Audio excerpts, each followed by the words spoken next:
It began with an injured female adventurer lying on the ground, watching as the Minotaur roared before her. Her body was wounded, and she could only look on as the massive creature stood in front of her. At that moment, another male adventurer moved in. With a swift strike, he cut off the Minotaur's arm and, in the same motion, slashed across its chest. The force of the attack landed cleanly. The Minotaur coughed up blood and staggered before collapsing onto the ground. As it lay there, faint lights slowly formed around its body. The glow lingered briefly before fading away, and when it disappeared, it left behind rewards, coins scattered on the floor and a single sword resting among them. With the battle over, the adventurers moved in to inspect their reward. The bearded man clicked his tongue in frustration, muttering that it was nothing more than a regular item.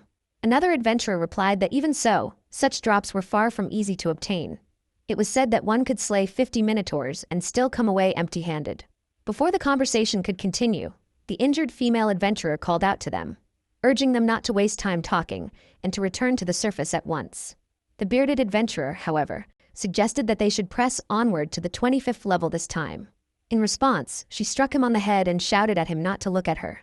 Hours later, in that very same chamber, the ground began to split open once more. Within the labyrinth, beasts were not born from mothers. They did not draw breath as living creatures did. Instead, they surged from the walls and floors like water from a fountain. When one was slain, another of the same kind would eventually emerge on that same level, though at a different time. They inherited no memories, no experiences. They were things that resembled life, yet were not truly alive. They did not evolve, they did not grow, and they did not pass anything on. And so the Minotaur appeared again. From the cracked earth it rose, its form taking shape as it slowly opened its eyes. In the Sazerdan labyrinth of the kingdom of Valdemost, on the 10th level's boss chamber, another beast was born that day. The Minotaur stood, its breathing heavy and uneven as it surveyed the room. Drawn by instinct, it moved toward the pond at the center of the chamber and plunged its head into the water, drinking greedily. Then all at once it lifted its head. It drew in a deep breath, its muscles tensing. The Minotaur bared its teeth and roared. With a surge of fury, the Minotaur raised both of its axes and slammed them into the ground. The impact shattered the stone beneath its feet, sending fragments of rock scattering through the chamber. Its face twisted with anger, eyes burning with focus as it sensed a presence behind it. An adventurer had entered the room. Slowly, the Minotaur rose to its full height, turning to face the newcomer. The adventurer steadied herself, recognizing at once what stood before her. The boss of the 10th level, the Minotaur. She was adventurer number 020-3655, Alina, a level 16 Class D adventurer. The floor cracked beneath the Minotaur's heavy steps as it advanced. Alina tightened her grip, her gaze locked on the beast as it raised both axes, ready to strike. It's huge, she thought, her breath catching. And what is this overwhelming pressure? Rage? Hatred? She forced herself to inhale slowly. Calm down. It's okay. She had prepared for this day. A seasoned veteran had taught her the proper strategies for dealing with minotaurs. She had chosen her equipment carefully and brought ample recovery medicine. She was ready, perfectly ready. If she could defeat this minotaur alone, a promotion to Class C would be guaranteed. Higher rank meant better paying quests. And with that, her father could regain his strength, and her mother would be able to smile again. It's okay, she reassured herself. She touched the talisman at her chest. I'm protected. God is on my side. Pray with all one's heart, and the divine would answer. Bora, goddess of earth, please watch over me. The Minotaur roared and charged. Alina dashed forward to meet it. With a shout, she swung her sword and struck the Minotaur's arm. She immediately twisted away, narrowly avoiding the arc of its axe. She cried out again and cut into the same arm once more. The Minotaur howled in pain and retaliated with its other axe. But Alina slipped past the blow and delivered yet another strike to its arm. As the monster bellowed, she stepped back to create distance. But the Minotaur pressed forward, lunging at her with relentless force. Alina held her ground until the very last instant, then sidestepped. The Minotaur's momentum carried it forward, and its head crashed violently into the wall behind her. Information, that's right. Alina forced her thoughts to steady as she recalled the veteran's teachings. Minotaurs were powerful, but they were slow and straightforward. They relied on simple patterns, wide axe swings, direct thrusts, or lunges with their horns. There was nothing inherently complex about them. The key was to watch every movement, anticipate the attacks, and keep striking at the arms. If I can just take away both of its axes, it's as good as a win. With a shout, she rushed in again and brought her blade down on the Minotaur's arm. The monster bellowed in agony as the limb was severed. I did it, she thought, a grin forming. Only for her guard to drop for a single fatal instant.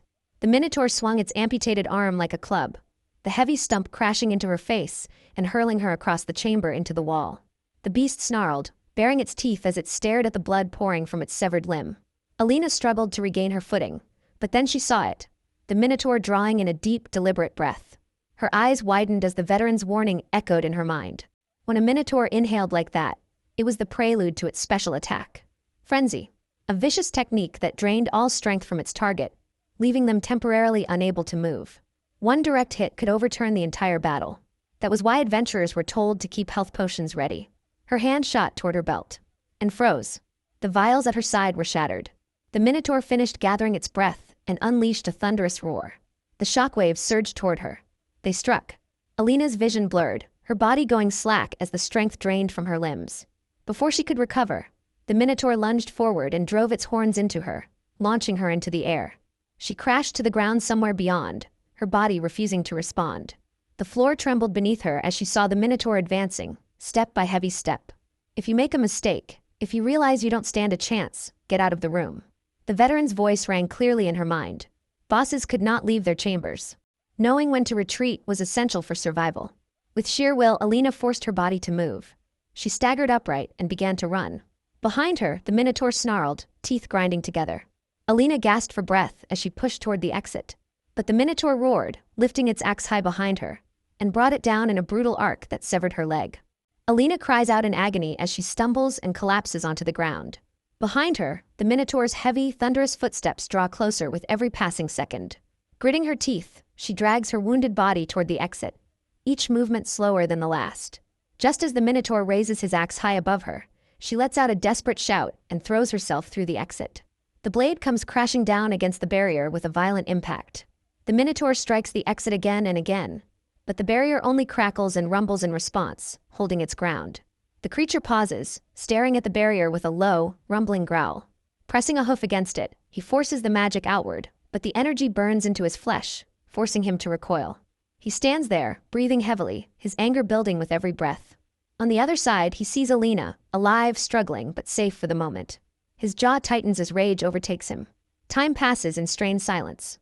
On the exit side of the boss room, Alina braces herself against the wall and cries out as she tightens the tourniquet around her leg. Drawing in a shaky breath, she slides down the wall, tears streaming as she curses her own weakness. With trembling hands, she presses the talisman against her chest and refuses to surrender. She cannot accept defeat, not now. Calling upon Bora, the goddess of the earth, she begs for one final chance, just this once, to defeat the Minotaur. There is something she must reclaim, something she cannot abandon. She pleads for strength, for mercy. The talisman begins to whistle and glow with light, but before anything can manifest, the exit barrier crackles violently. Her head snaps toward the sound. The Minotaur is breaking through. His arm forces its way into the exit room, the magic scorching his flesh. Alina's eyes widen in horror as she watches the monster push forward, its body burning as it breaches the threshold. The Minotaur roars, forcing himself through the barrier despite the sizzling of his own skin. Alina screams in terror as the final half of his body tears free into the room. He stumbles forward, fully emerged, smoke rising from his charred form. She cannot move. Her mind races in disbelief. This cannot be happening. A boss cannot leave its chamber. It is impossible. This monster is impossible. In an instant, the Minotaur seizes her and lifts her into the air. She sees his melting face up close, horror freezing her voice before she can scream. With a furious roar, he swings her downward and smashes her head against the floor. Blood erupts across the stone as faint lights begin to gather around her fading body. The Minotaur's own form throbs and hisses, flesh burning away, yet he shows no mercy, tightening his grip even as his arm begins to crumble. His horns fracture and fall apart. Through the pain of his own destruction, he grits his teeth and bellows, a cry of agony and savage triumph intertwined. This was the Minotaur's craving. From the very moment he awoke, an unending thirst consumed him, vast and deep like the ocean itself. Even as moisture filled his throat, even after battling and crushing the female warrior, the burning sensation never faded. It did not lessen, did not quiet. It raged on with the same intensity as anger or hatred. Hunger. He roared to the emptiness around him, demanding more. More battles. More enemies. More power to slaughter those who stood before him. He wanted strength, endless strength, to continue killing. As his body slowly crumbled from the damage he had sustained, a voice reached him. The goddess Bora answered. His wish, she declared, had been heard and delivered. In that instant, a radiant light enveloped the Minotaur's deteriorating form. The transformation began gradually. Bone reformed first, then flesh followed, rebuilding what had been lost. His face took shape once more, restored from ruin. Bora spoke again, explaining that this light was a gift bestowed by a god, a blessing meant only for humans, granted as part of divine grace.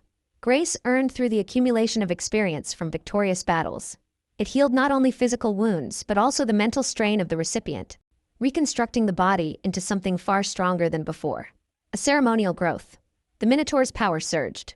The chamber trembled as the light faded, revealing a changed being. His horns were larger, his arms more powerful, his teeth sharper than before. He clenched his hand and bellowed again for more fights, more enemies, stronger opponents to challenge him. Within the Sazerdan labyrinth on the 10th floor, something unprecedented had occurred. On that day, a beast was born. A creature that did not evolve, did not inherit, did not grow in any way known to the labyrinth's laws. He became an anomaly that defied all understanding. From that moment forward, he was regarded with awe and reverence, an uncontrollable, unpredictable, utterly extraordinary monster. The king of the labyrinth. The labyrinth, those mysterious spaces scattered all across the world. It wouldn't be an overstatement to say that much of humanity's present glory and prosperity has been built on what they've yielded. As one adventurer once put it, the labyrinth holds great wealth, unmatched prestige, overwhelming power, and rare relics said to be touched by the gods themselves. In those depths, just about anything a person could ever want can be found. Meanwhile, empowered by its overwhelming strength, the Minotaur brings its axe crashing down on another monster, cleaving through it with raw, brutal force. The victory does nothing to satisfy it. It wants more and more enemies, more fights, more proof of its dominance. On the 10th floor of the Sazerdan labyrinth, humanity remains completely unaware of the calamity unfolding below. From deep within the dungeon's depths, a beast roams. A creature defined by pure ferocity, wild and uncontrolled, driven only by instinct and hunger. After slaughtering its latest prey, the Minotaur rips the heart free, ready to devour it. But before it can take a bite, the heart dissolves into light, transforming into a small pile of items and a few scattered coins. In the labyrinth, whether human or magical beast, death leaves no corpse behind. Only dropped items and money. The Minotaur is starving. It stomps its hoof and roars in frustration. To it, these items are worthless junk. It won the battle, yet there is no meat, no true spoils of war. Then it notices movement behind it. A pack of monster wolves closing in. They charge as one. The Minotaur swings its axe in a crushing arc, but the wolves scatter and dodge. One wolf leaps onto its back and sinks its fangs in, while the others swarm from every direction. The Minotaur spins, swinging wildly to defend itself. Another wolf lunges from the front, but this time the beast catches it. With a savage bite, it crushes the wolf's head and upper jaw, then grabs the tail and tears the body apart. The remaining wolves freeze at the display of raw brutality. Holding the corpse, the Minotaur takes a bite, only for it to dissolve into light again, leaving behind more useless items and coins. For wolves remain. They circle, snarling, then attack together. Moments later, the Minotaur stands alone, walking forward with the unmistakable air of victory. Its body is covered in scratches and bite marks from the fight. The wounds fuel its frustration. The wolves keep coming in greater numbers, and still it hungers. It needs more strength, far more than it has now. A distant shout snapped him out of his thoughts. He rounded a corner and froze. Ahead, a lone male warrior stood surrounded by wolves. The beasts growled, circling, while the man raised his sword toward them. It was the first time the Minotaur had ever seen another being fighting in the labyrinth. He watched. The wolves lunged. The warrior caught one with his shield and turned another aside with his blade. Even so, their numbers pressed in, and wounds began to open across his body. Still, the man fought on, refusing to give ground. Then his shield slipped from his grasp. A wolf seized the opening and clamped down on his arm. He cried out, driving his sword forward in a desperate thrust that killed the beast. Blood ran down his limb as he faced the last wolf, sword raised, breathing hard. As if on cue, the wolf sprang. The warrior swung, but the beast twisted aside with sudden speed. From the shadows, the Minotaur's eyes widened, fixed on the man's face as the moment hung on the edge of life and death. The male warrior moved on instinct. Snatching up his dagger, he slashed across the last wolf's face. Blinded and reeling, the beast collapsed, and in one smooth motion the warrior drove his blade into its neck, finishing it. Light flared, the body vanished, and items and coins clattered onto the ground. He didn't hesitate. He grabbed a potion, popped the cork, and gulped it down. For adventurers braving the labyrinth, nothing beats the sheer life-saving value of healing potions. Their effects shift with their color. Red potions, in particular, restore the body, mend wounds, and can even pull off the wild feat of regenerating lost limbs. As the warrior downs one, A long breath of relief escapes him while warmth spreads through his battered frame. Flesh knits, pain fades, strength returns. Just as he steadies himself, his gaze drifts sideways, and there it is. A minotaur. Lurking. His eyes go wide, shock hitting him all at once. What in the world is a boss monster doing out here? That thing should be locked inside a boss chamber, not roaming the floor like it owns the place. The minotaur fixes him with a heavy stare, then steps out from the shadows, axe ready, no more hiding. The warrior jolts upright, hands shaking despite himself. He knows the score. At his current level, taking that monster on solo would be a death sentence. He sneaks a look behind him and spots the staircase leading back up from the 10th floor. Easy choice. Slowly, carefully, he begins to back away. The minotaur watches him slip around the corner and out of sight. A moment later it follows, hooves pounding against the stone, only to find the stairway climbing upward. It pauses. Its body throbs, wounds reminding it of the fight it's already been through. Sure, curiosity tugs at it, something up there where the swordsman vanished, but exhaustion wins out. With a low, heavy turn, the minotaur heads back the way it came, each step echoing across the floor. Quick pause. If you're enjoying this, help us reach 1,000 subscribers. One click equals instant power-up. Subscribe now. Back to the story. Several days later, out in the Sazerdan Labyrinth suburbs near the village of Mycenae, the whole place is buzzing. Citizens move back and forth in a constant rush, while inside the Adventurers Guild the atmosphere is just as lively. Adventurers chatting it up, gearing themselves for their next quests and drinking like there's no tomorrow. A crowd gathers around the quest board, everyone scanning for something worthwhile. Then a scoffing voice cuts through the noise, wondering aloud what's going on and complaining that every request up there looks disappointing. The speaker is an adventurer named Paja, a level 28 Class C. Not long after, someone calls out to him.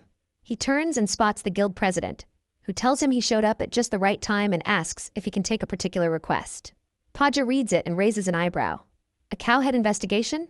The guild president clarifies that a report came in from another adventurer who claimed to have encountered a minotaur in the aisles of the 10th floor. Paja reacts with disbelief, pointing out that a minotaur outside the boss room sounds like someone got spooked and misidentified a monster. The guild president admits he thought the same thing at first. But then he adds more. The torn equipment and metal of a D-class adventurer named Alina were recovered right in front of the boss room, shredded by what looked like massive minotaur claw marks. On top of that, potions and coins have been found scattered across the 10th floor. There's even a rumor floating around about some strange creature roaming the area, hunting gray wolf monsters and leaving the item drops behind. Paja considers all of this. He notes that while it's not unusual for adventurers to collapse outside the boss room after a tough fight, he's never heard of anyone deliberately targeting gray wolves of all things. They're more of a nuisance than a real challenge. And abandoning item drops? Yeah, that's definitely weird. The guild president explained to Paja that, while it was being labeled an investigation, it was really just a mandatory verification. All they needed was confirmation on whether the minotaur was still inside the boss room and a report on anything out of the ordinary. For a scout of Paja's caliber, the task should be a total cakewalk. He also admitted the payout was underwhelming and apologized for the disappointing reward, asking if Paja would still be willing to take the job. He added that he owed Paja a favor. Paja's expression shifted into a grin at the thought of being owed by the guild president himself, deciding that alone made the reward worthwhile. Before the moment could settle, another voice cut in, wondering if they could join the assignment as well. Paja jolted in surprise, and the guild president turned to find two additional adventurers approaching. One was Charlia, a level 28 Class C adventurer, and the other was Raystrand, a level 29 Class C adventurer. As soon as they closed in, Paja protested, pointing out that splitting such a small reward would leave all of them worse off. Charlia waved that off, insisting the reward could remain entirely his. In exchange for their assistance, all she wanted was for him to handle the reporting. They were perfectly happy with the chance to hunt and to earn a favor from the guild president in the process. Raystrand checked whether that arrangement was acceptable. The guild president responded that it was fine as long as Paja had no objections. With both of them on the verge of promotion to B-class, there was no issue with their qualifications. Charlia laughed it off and declared the matter settled, proudly framing herself as the future surpasser of the great magic user Gil Lynx and claiming that someone of her brilliance never needed a reason to help. Paja scoffed internally, thinking there were plenty of reasons, starting with the hassle of protecting someone so conceited she referred to herself with multiple titles. That thought died instantly when Charlia brought her staff down into her palm with a sharp, ominous motion and fixed him with a look that demanded agreement. Paja quickly fell in line. Satisfied, Charlia turned away and announced they were heading out. Paja leaned toward Raystrand, clearly baffled about why someone so level-headed stuck around her. Raystrand only laughed, noting that Charlia had a certain charm once someone got used to her. Charlia then shifted back to business and asked the guild president what they should do if something genuinely unusual was happening, like the Minotaur somehow roaming outside the boss room. The guild president left the response to their judgment and promised an increased payment depending on the situation, specifically the subjugation reward. With that, the assignment took on a far more dangerous tone. A pursuit had been set in motion against a bloodthirsty beast, and the prospect of a brutal clash hung heavily in the air. Several hours later, Paja and the rest make their way into the Sazerdan Labyrinth, stopping at the 10th floor boss chamber. Char, Ray, and Paja step inside. The moment Paja spots the figure waiting there, a grin spreads across his face as he points out that the target is right where it should be. The Minotaur stands squarely in front of them, slowly turning its head toward the three adventurers. Paja notes that it makes sense for the floor boss to stay inside its room, though he can't help but wonder why the bull's head is carrying that much hair. Ray observes that the creature is massive, easily the largest one he's encountered so far. Char finds the situation off, questioning why the monster shows no sign of fear despite facing opponents strong enough to hunt a Minotaur on their own. Its posture comes off as overly confident, almost like it's sizing them up instead of the other way around. Deciding not to take chances, she resolves to bring it down immediately, unsettled by the way its eyes lock onto them. Ray figures it's likely a unique monster, which would mean a higher probability of rare drops than usual. Paja immediately angles the conversation toward rewards, assuming the entire haul, including any bonus loot, would naturally belong to him. Char fires back that his greed never takes a day off, reminding him that if he wants all the rewards, then the cost of consumables falls entirely on him as well. Ray adds that if, by some miracle, a bastard sword drops, Paja should leave that one for him. Paja brushes it off, saying that would be unlikely even for a unique monster, recalling a story about someone with odd tastes who hunted dozens without getting a single one. Ray clarifies that the story was about him, and that the actual count was 49. Paja reacts with visible shock at that revelation. Char cuts through the back and forth, telling them to stop wasting time and take their positions so they can begin the hunt. The three adventurers settle into formation. Char lays out the plan. She and Ray will draw the Minotaur's attention while Paja takes the opening to fire his Icaros. Once the poison paralyzes it, she'll finish the fight with her signature fireball. Paja grumbles about being forced to use his expensive arrows while still covering all the costs. Char shuts down the complaint, making it clear she wants this minor fight wrapped up as quickly as possible. Paja lets out a quiet sigh, admitting to himself that he wants this over quickly too. But the moment he first saw that bull-headed monster, something about it felt wrong. An ominous pressure hangs around the Minotaur, the kind that puts his instincts on edge. The creature's gaze tracks him closely as he reaches to his side and activates his sack. A faint glow wraps around his hand as he pulls arrows from the invisible storage, one of the abilities granted to adventurers who received grace jobs. To the Minotaur, it looks like the arrows are appearing straight out of thin air. At the same time, Char begins her casting, earth-aligned magic gathering beneath the monster's feet. Pebbles and clay twist together into living restraints, the technique forming into earth bind as thick vines erupt upward and coil tightly around the Minotaur's legs. Taking the opening, Ray dashes in and brings his sword down across the creature's back. The strike connects, but the blade fails to cut through the Minotaur's hide. The resistance jolts through Ray's arms as he realizes the steel isn't penetrating at all. That alone confirms it isn't a normal Minotaur. The monster snarls, muscles bulging as it strains against the vines, while Ray presses forward with a flurry of follow-up blows that still can't break its defense. Char pivots immediately into another incantation, cold mana gathering in front of her. Thin shards of ice condense into sharp, floating blades before launching forward as ice knife. The Minotaur reacts in time, raising its axe to intercept the projectiles, the impact scattering frost through the air. Without hesitation, Char forms 4 more and sends them flying in quick succession. From the side, Paja notes that while the spell is efficient and suited for repeated use, producing 5 at once is on another level, proof that her confidence in her own brilliance isn't entirely unfounded. As the ice blades streak toward their target, Char reads the situation as confirmation that it's a unique Minotaur, but still one that can be outplayed. With the restraints in place and their attacks converging, she considers the outcome already decided. As the ice knives close in, Paja moves along the Minotaur's blind side, drawing on the arrows of Icaros, ritual-crafted projectiles from the temple, coated in potent paralytic poison, and guided by a blessing that makes them notoriously difficult to miss. With the monster's attention fixed on the incoming ice, he looses the shot, convinced the opening is flawless. The confidence vanishes the instant he sees the Minotaur's axe shift. The blade intercepts the arrow mid-flight, knocking it aside just before the ice knives strike. The projectiles slam into the creature a split second later, drawing a roar of pain, but the Minotaur immediately retaliates, swinging its axe into Ray and sending him skidding backward across the floor. Shock ripples through the group. Char can't process how a perfect opportunity turned into a failure, while Paja struggles to reconcile what he just witnessed. From his position, the angle had been ideal, the timing exact, and the Minotaur's focus clearly elsewhere. Yet the monster not only blocked the arrow, but seemed to disregard the approaching ice blades until the last moment. The possibility that it sensed the threat on instinct creeps into his thoughts, only for him to dismiss it as absurd, forcing himself to believe it had to be coincidence. The Minotaur exhales heavily, the sound echoing through the chamber. Its posture shifts, axe held ready, gaze locked onto the three adventurers with a level of focus that feels deliberate rather than feral. The tension in the room tightens as they realize it has taken a stance, not merely reacting but preparing. Ray steadies himself, recognizing the change in its demeanor, while Char tries to make sense of what they're facing. She calls for another Ikaros shot, only to learn that Paja has already exhausted his supply. Adjusting on the fly, she outlines a new approach built on fundamentals.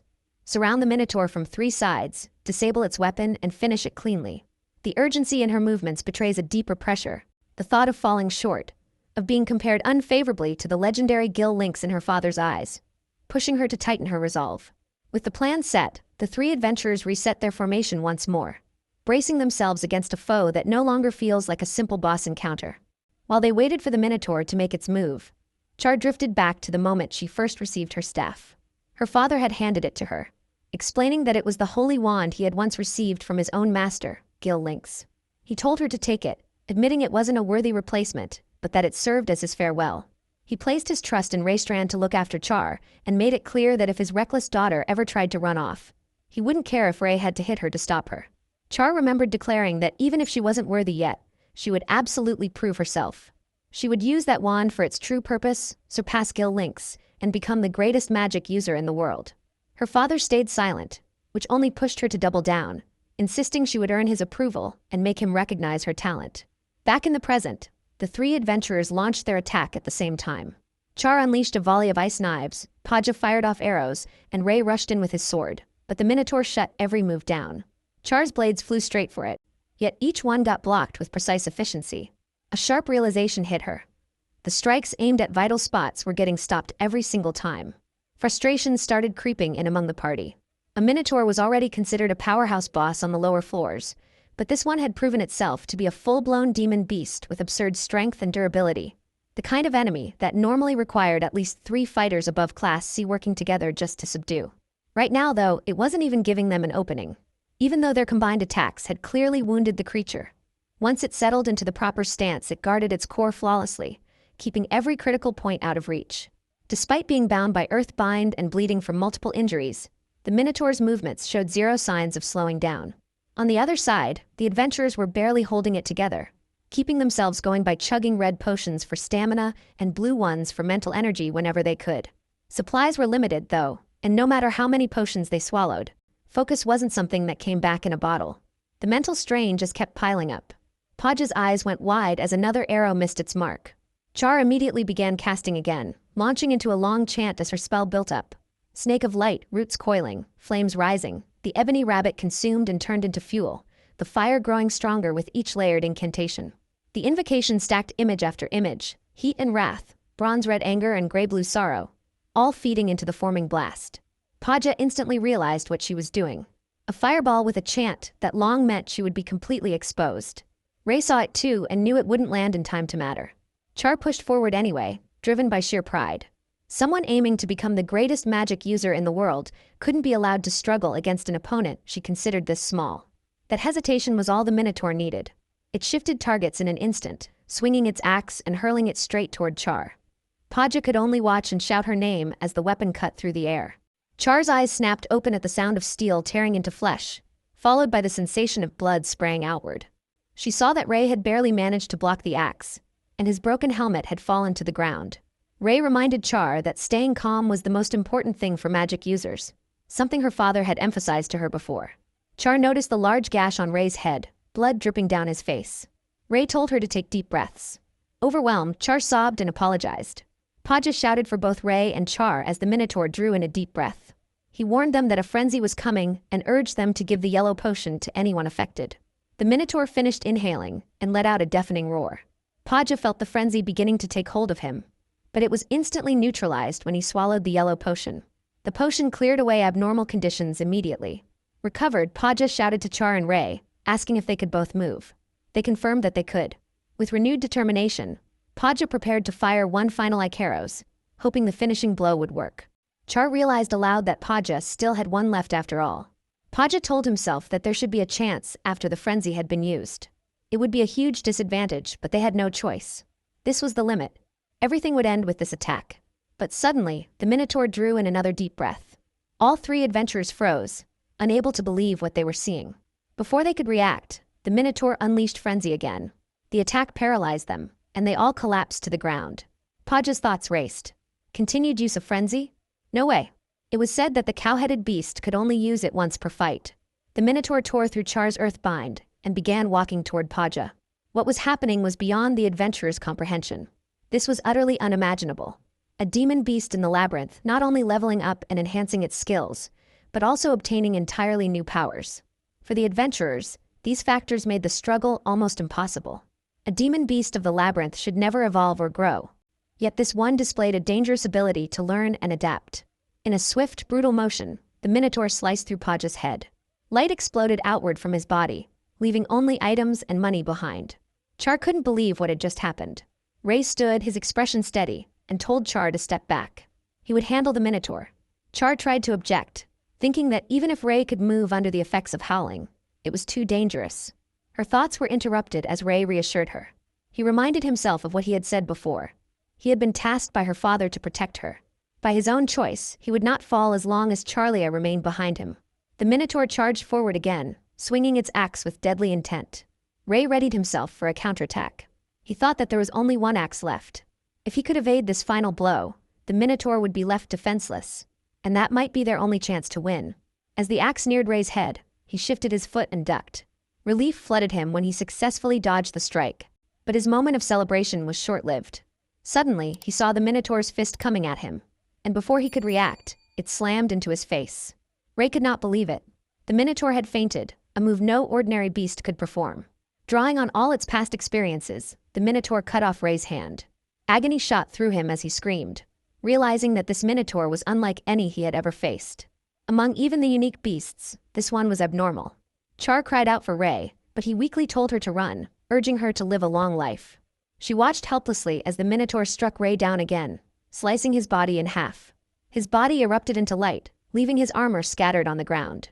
Char froze, remembering Ray's words, that he would always protect her until she became the greatest magic user. Tears filled her eyes. As the Minotaur stepped closer, Char shouted and rose to her feet. She cast her spell, Snake of Light. She poured all her anger and grief into it, chanting with precision and intensity. Roll up thine roost, and burn up thine self. Rabbit of ebony, be devoured by the light and become sustenance. Burn, burn, fan the flames. 9 original sins. 5 offenses. Burn, burn, fan the flames. Wrath of red bronze. Sorrow of gray blue. Snake of crimson. Roll up thine roost and turn around. Char thought of the Minotaur and how it had killed Ray. Her determination burned hotter than ever. She would turn the beast to charcoal until it was completely consumed by flames. She shouted the final words of her spell. Reverse winding. Thin binding. Return to ashes. But before she could finish, the Minotaur's axe shot forward, striking her and ending her life. Her spell disappeared into nothingness. The Minotaur roared in victory, standing amidst the scattered items of the fallen adventurers, triumphant and unchallenged. Outside the labyrinth, the sun was beginning to set over the Sazerdan labyrinth's outskirts, in the village of Mycenae. Inside the Adventurers' Guild, in the guild president's room, the president sat lost in thought. It had already been half a day since Paja and the others had left, and for a simple confirmation mission, their return was far too delayed. He couldn't shake the worry that something unusual might have happened in the labyrinth. His thoughts were interrupted by a man's voice, asking if something was troubling him. The president, Logan, quickly apologized for his concern in front of a guest. The man observed that there always seemed to be troubles whenever the Lord met with him. He suggested that the president's job must come with its hardships, and that, as always, he should try to speak about whatever had occurred to an old man like him, Gil Lynx. Gil Lynx's reputation preceded him. The demon beast that had defeated even the strongest enemies had drawn attention for its abnormal strength. Its sheer power and unpredictability had made it a target for even the world's greatest magic users, and its existence alone was cause for serious concern. In the Adventurers Guild, after the guild president explained the situation, Gil Lynx realized that the adventurers sent to investigate had not returned at all. In the guild president's room, the president remained silent as Gil Lynx added that a Minotaur was involved. Gil Lynx, adventurer number 3868, was a level 97, Class S adventurer. After a moment of thought, he said he understood and asked to check on the situation himself. The guild president tried to object, pointing out that someone of Gil Lynx's level and skill, a great magic user, shouldn't have to do that kind of task. But before he could respond further, Gil Lynx had already teleported away. The guild president sighed and muttered that Gil Lynx was as carefree as ever. A few moments later, Gil Lynx reappeared in the office. The guild president asked how it had gone. Gil Lynx removed his helmet and set several items on the table. He explained that the medals and belongings of 3 adventurers had been left in the 10th floor boss room. The Minotaur itself had not been there. Gil Lynx asked if one of the items belonged to Charlia, possibly a relative of Azel. The guild president confirmed it was definitely Azel's daughter. Gil Lynx paused for a moment, and then said he understood. The guild president thought to himself that those 3 could have died. They were all above C class, enough to fight on the 10th floor. In theory, they should have been able to defeat the 10th floor boss. Gil Lynx informed the guild president that he now needed to visit the royal palace and would return once he had taken care of some errands. He advised Logan to handle the matter carefully. As Gil Lynx disappeared, the guild president was left alone in his office, wondering aloud what it all meant. The Minotaur wasn't there. Did it end in a draw with the 3 adventurers and somehow survive? Or had something else happened? Back in the Sazerden Labyrinth, the Minotaur's heavy footsteps echoed through the halls of the 10th floor. He stopped in front of the staircase that led down to the 9th floor. The Minotaur, having slain 3 adventurers and grown even stronger from the battle, considered his next move. Should he simply wait here, or seek out new challenges? For further victories, stronger opponents were needed.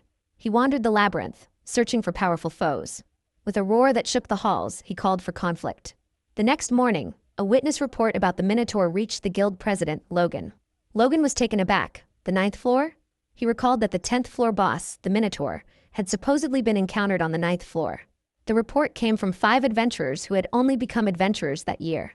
They claimed the Minotaur had not even spared them a glance as it passed, leaving them unharmed but terrified. Though the story seemed almost absurd, the 5 adventurers' accounts matched perfectly, and they showed no signs of lying. Logan instructed the guild manager to issue an alert to all adventurers. The manager confirmed and prepared the message. The guild president let out a heavy sigh, wondering what this meant. Normally, moving up or down the hierarchy required using the stairs, which only adventurers blessed with grace could traverse. Monsters couldn't even recognize the stairs, let alone use them. Yet somehow, witnesses claimed to have seen the Minotaur on the 9th floor. Shaking his head, Logan remarked that, at this rate, the Minotaur was almost like a monster adventurer. This was the first time such an event had been reported. He asked the manager for his thoughts. Yadur, the Adventurer Guild manager, admitted he didn't know much at the moment. He considered it a spontaneous abnormality, though he also wondered if someone had artificially caused it. The guild president considered the possibility of an artificial cause. It wasn't impossible for someone to manipulate a powerful controlling spell. Yadur admitted that it couldn't be known for sure at the moment. Whatever the circumstances, he noted, the situation might soon resolve itself. The guild president asked why. Yadur reminded him that someone was currently diving deep into the labyrinth, the heavenly sword, Lord Percival. Back in the Sazerden Labyrinth, Percival faced a massive stone golem. The golem raised its fist to strike, but Percival dodged every attack with precise timing. Next, the golem lifted its foot to stomp on him, but Percival didn't dodge. Instead, he raised his shield and blocked the strike. He held his ground under the weight, then activated the shield, creating a powerful explosion. The golem's foot crumbled, and the creature sagged, crashing to the floor. Debris flew into the air, and Percival used it to leap toward the golem's face, where a critical stone lay that would end the golem if destroyed. The golem attempted to grab Percival, but he spun through its hand midair, crashing directly into the stone. With a single strike of his sword, the stone shattered into tiny pieces. The golem's hands collapsed, and the creature erupted in a brilliant light. While the suitable floor for solo exploration by top S-class adventurers was said to be floor 50, Percival had already reached floor 96. After the battle, he sheathed his sword, standing ready for whatever lay ahead. Over 10 hours later, on the 14th floor of the labyrinth, Percival was making his way home after a long battle in the deeper levels.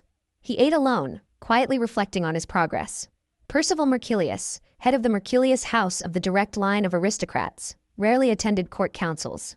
Most of the year, he preferred to travel alone, exploring different parts of the labyrinth.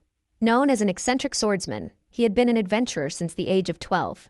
By 14, he had reached a class, and at 15, after subduing the Zoahard bandits with his extraordinary martial skills, he became the youngest S-class adventurer in history.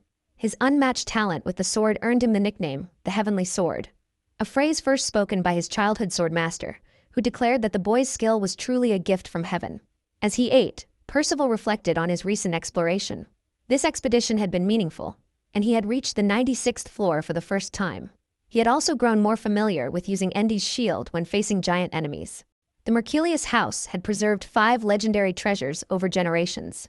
The first was Endi's shield, capable of deflecting physical attacks and reducing recoil.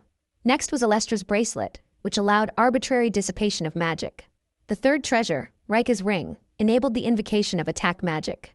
Fourth was Kalden's dagger, which neutralized abnormal conditions, rendered poison ineffective, and granted sacred attributes. Finally, Bolton's amulet offered invisibility, magic absorption, and accumulation. Though all 5 were top-grade rare items, no one had yet mastered them completely. Percival quietly promised himself that he would be the first to do so.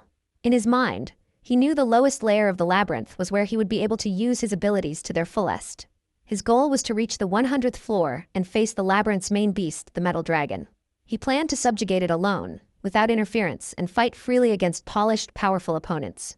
The taciturn swordsman's expression remained calm, but thinking about that goal stirred something hot and intense within him. Back at the Adventurer's Guild, in the guild president's office, Yador considered the amount of food being brought in and estimated that Percival would most likely return to the surface in a few days. Logan wondered if that meant they should request a subjugation from the Heavenly Sword when he returned. It would indeed be a quick solution. Percival was the type of man who pursued the truth relentlessly. Even though he had defeated the top 3 of C-class, the cowhead beast would be small fry for him. Still, Logan knew it wasn't likely that Percival would accept such a request. Yador explained that beasts would fight back if attacked. Grey wolves and other monsters that roamed the floors of the labyrinth typically didn't rush to attack overwhelmingly stronger opponents. However, bosses on each floor would attack anyone who entered their boss room without escaping, no matter how much higher in rank the intruder was. Outside the boss room, their behavior could vary. Logan paused before asking if that meant the Minotaur might attack the Heavenly Sword on his way back home. That would be convenient. Yador replied that it couldn't be ruled out. The closer one got to the labyrinth's surface, the smaller the area became. On the single-digit floors, adventurers were more likely to encounter each other than the demon beasts. In that case, the chance that Percival would cross paths with the Minotaur on his way back was quite high. Meanwhile, in the Sazerdan labyrinth, the battle between Percival and the Minotaur continued to unfold. Percival's blade cut across the Minotaur's chest. The creature failed to react in time, and blood burst from the wound. Percival observed it stumble back a few steps, and his eyes widened slightly as he avoided the heavy swing of the Minotaur's axe. A few hours later, after a brief pause in their clash, the fight carried on at the 6th floor. Percival watched as blood dripped steadily from the Minotaur's chest onto the stone ground. He reflected on his earlier strike. That attack had been meant to pierce straight through the Minotaur's heart, yet it had only cut through flesh. He questioned whether he had misjudged the depth of his swing, but quickly dismissed that possibility. His focus sharpened as the Minotaur reached toward its side. A sack appeared in its grasp. Percival's eyes widened as the creature slowly pulled out Ray's sword, the large blade taken from its previous encounter with 3 adventurers. From that battle, the Minotaur had learned about the sack, and now it retrieved the weapon it had looted. Percival calmly assessed the situation. This enemy was clearly abnormal. It had appeared on the 6th floor instead of its original one, and was attacking someone of higher rank. It could operate a sack, something that could not be used by anyone other than adventurers who had received it by grace. Above all, it had dodged his flash attack by the slightest margin. The labyrinth continued to reveal its depth and unpredictability. The Minotaur let out a low growl as it gripped the large sword. Percival felt a steady rise of anticipation within himself. This battle might prove to be slightly enjoyable. Deep beneath the surface, the demon beast and the heavenly sword stood facing each other, their clash unfolding into a fierce and bloody encounter within the depths of the labyrinth. Somewhere else, a battle was taking place. A massive magic circle covered the sky, stretching wide above the arena. The audience stared upward, stunned and amazed by the sight. The witch wore a confident grin as Percival prepared himself. In the center of the Colosseum, Percival and the witch stood facing each other. It was a clash between the devil that dared to challenge the heavens and the sword that could split the earth. Several days earlier, just before Percival entered the labyrinth, he was inside the guild president's room. Percival brought up something that came to mind, mentioning an especially memorable opponent. He recalled a magic user who had cast a powerful spell during the Imperial Inspection Martial Arts Tournament 8 years ago, a technique known as the Saman Comet. The guild president remembered it clearly. There had indeed been someone remarkable at that tournament. The Saman Comet was an extremely powerful spell, but it required time to prepare and cast, and it consumed a great amount of magic power. Even declaring the intent to use such a spell in a one-on-one match during a martial arts tournament was already unusual. For someone to actually unleash it against Master Percival made it even more extraordinary. However, what truly stood out was what happened after that. The guild president recalled the martial arts tournament from 8 years ago. When the Saman Comet was cast, it poured down over the entire stadium. Each comet that struck the ground sent heavy tremors through the arena, shaking the surroundings with every impact. Even so, Percival moved through the chaos with calm precision, dodging every falling comet and every piece of flying debris without difficulty. The guild president added that, in the middle of that storm of falling stars, Percival had come out of it almost completely unharmed. Percival explained that it was only because his opponent had not intended to strike him directly. The guild president was visibly surprised, and Percival continued his explanation. If he had realized sooner that the true target was not him, but the ground around him, he would have been able to respond properly. However, the spell had been chanted quickly, designed to create turbulence and overwhelm the field with a barrage of destruction. By fully using such an unprecedented tactic, the opponent had successfully hidden her true aim from him. It had been impressive. During that brief period, Percival had found himself unable to either attack or defend. His movements had been slowed. Even the audience could not understand how the heavenly sword had been pushed into such a position. Faced with the unbelievable scene unfolding before them, everyone in the stadium had held their breath and continued watching, unsure of what would happen next. Percival remembered that as he continued dodging the falling comets, the witch had tightened her grip on her staff. A grin spread across her face, and her eyes gleamed with focus. Just before she could cast another spell, a loud bell rang throughout the arena. Both the witch and Percival froze in surprise and turned toward the judge. The match was immediately halted under tournament regulations, specifically Article 5, Section 1, which prohibited attacks intended to kill or potentially kill a fighter. The current magic attack was ruled to be in violation of that rule. Because of the foul, the victory was awarded to Percival Mercurius. After finishing his story, Percival remarked that it had been a completely inelegant decision. The guild president explained that while an ordinary person might have lost their life in that situation, the opponent had been the heavenly sword. In truth, at that point, the heavenly sword had not even suffered an injury. It should have been a scene worthy of praise. It showed the opponent's high level of skill and sharp intuition, managing to secure enough time to cast magic and gain the upper hand against Master Percival, who specialized in high-speed combat. The guild president added that if the match had not been unnecessarily interrupted, none of them could have predicted what would have happened next. Even now, he still felt it was a shame to think that what could have been the greatest battle had been cut short. Percival agreed. It had been the moment when he had finally encountered a truly magnificent adversary. The guild president reflected that he had been curious at the time and had looked into the matter.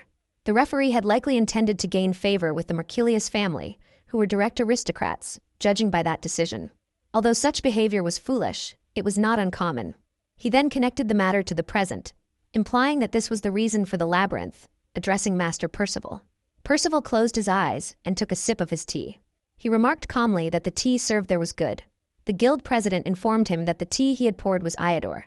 It was no small matter that such inexpensive tea leaves could satisfy the tongue of the head of the Mercurius house.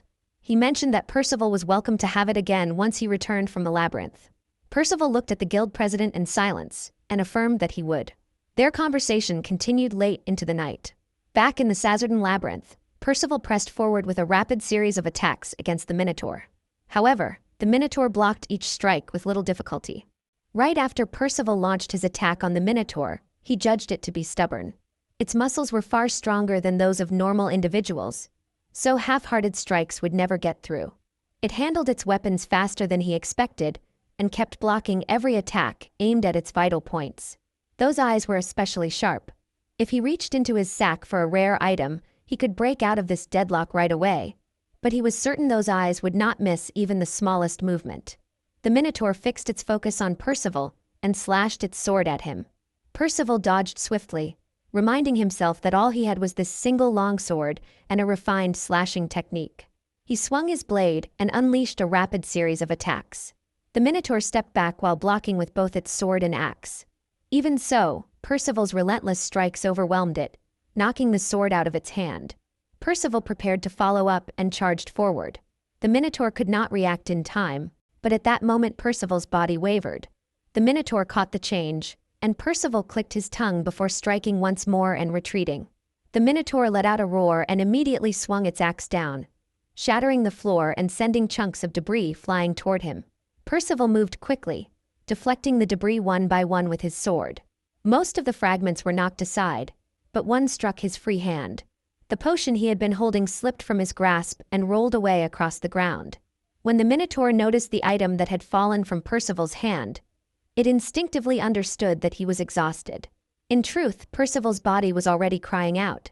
He had climbed around 40 additional floors for training, and was now locked in an unusually long battle with a Minotaur.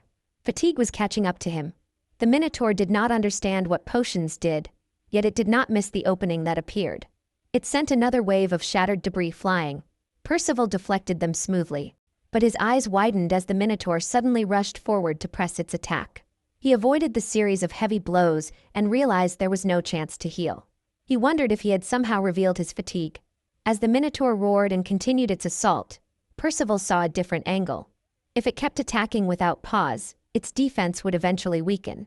The Minotaur lifted its arm and stepped forward, and in that brief moment Percival moved in. His blade cut across the creature's neck, leaving a small but clear wound. As the Minotaur attacked, Percival attacked at the same time. The Minotaur's strike failed to reach him, yet Percival's blade only managed to leave thin, shallow cuts across its body. He understood immediately that the wounds were not deep enough. His slashes were not reaching any vital points. The labyrinth trembled again as the Minotaur let out another roar. Percival firmly planted his feet as the Minotaur charged straight at him. But the creature noticed his movement. Percival stayed ready, eyes locked forward, waiting. The heavy footsteps drew closer, shaking the ground with each step, and then, just before reaching him, the Minotaur abruptly stopped. Percival studied it carefully. The Minotaur appeared surprised, yet this did not feel like a random reaction. This demon beast was measuring time and distance. By combining the reach of its arms with the length of its weapons, it extended its attack range more effectively. Its strikes could reach Percival, but Percival's blade could not properly reach it. At the very last moment, it always held back just enough.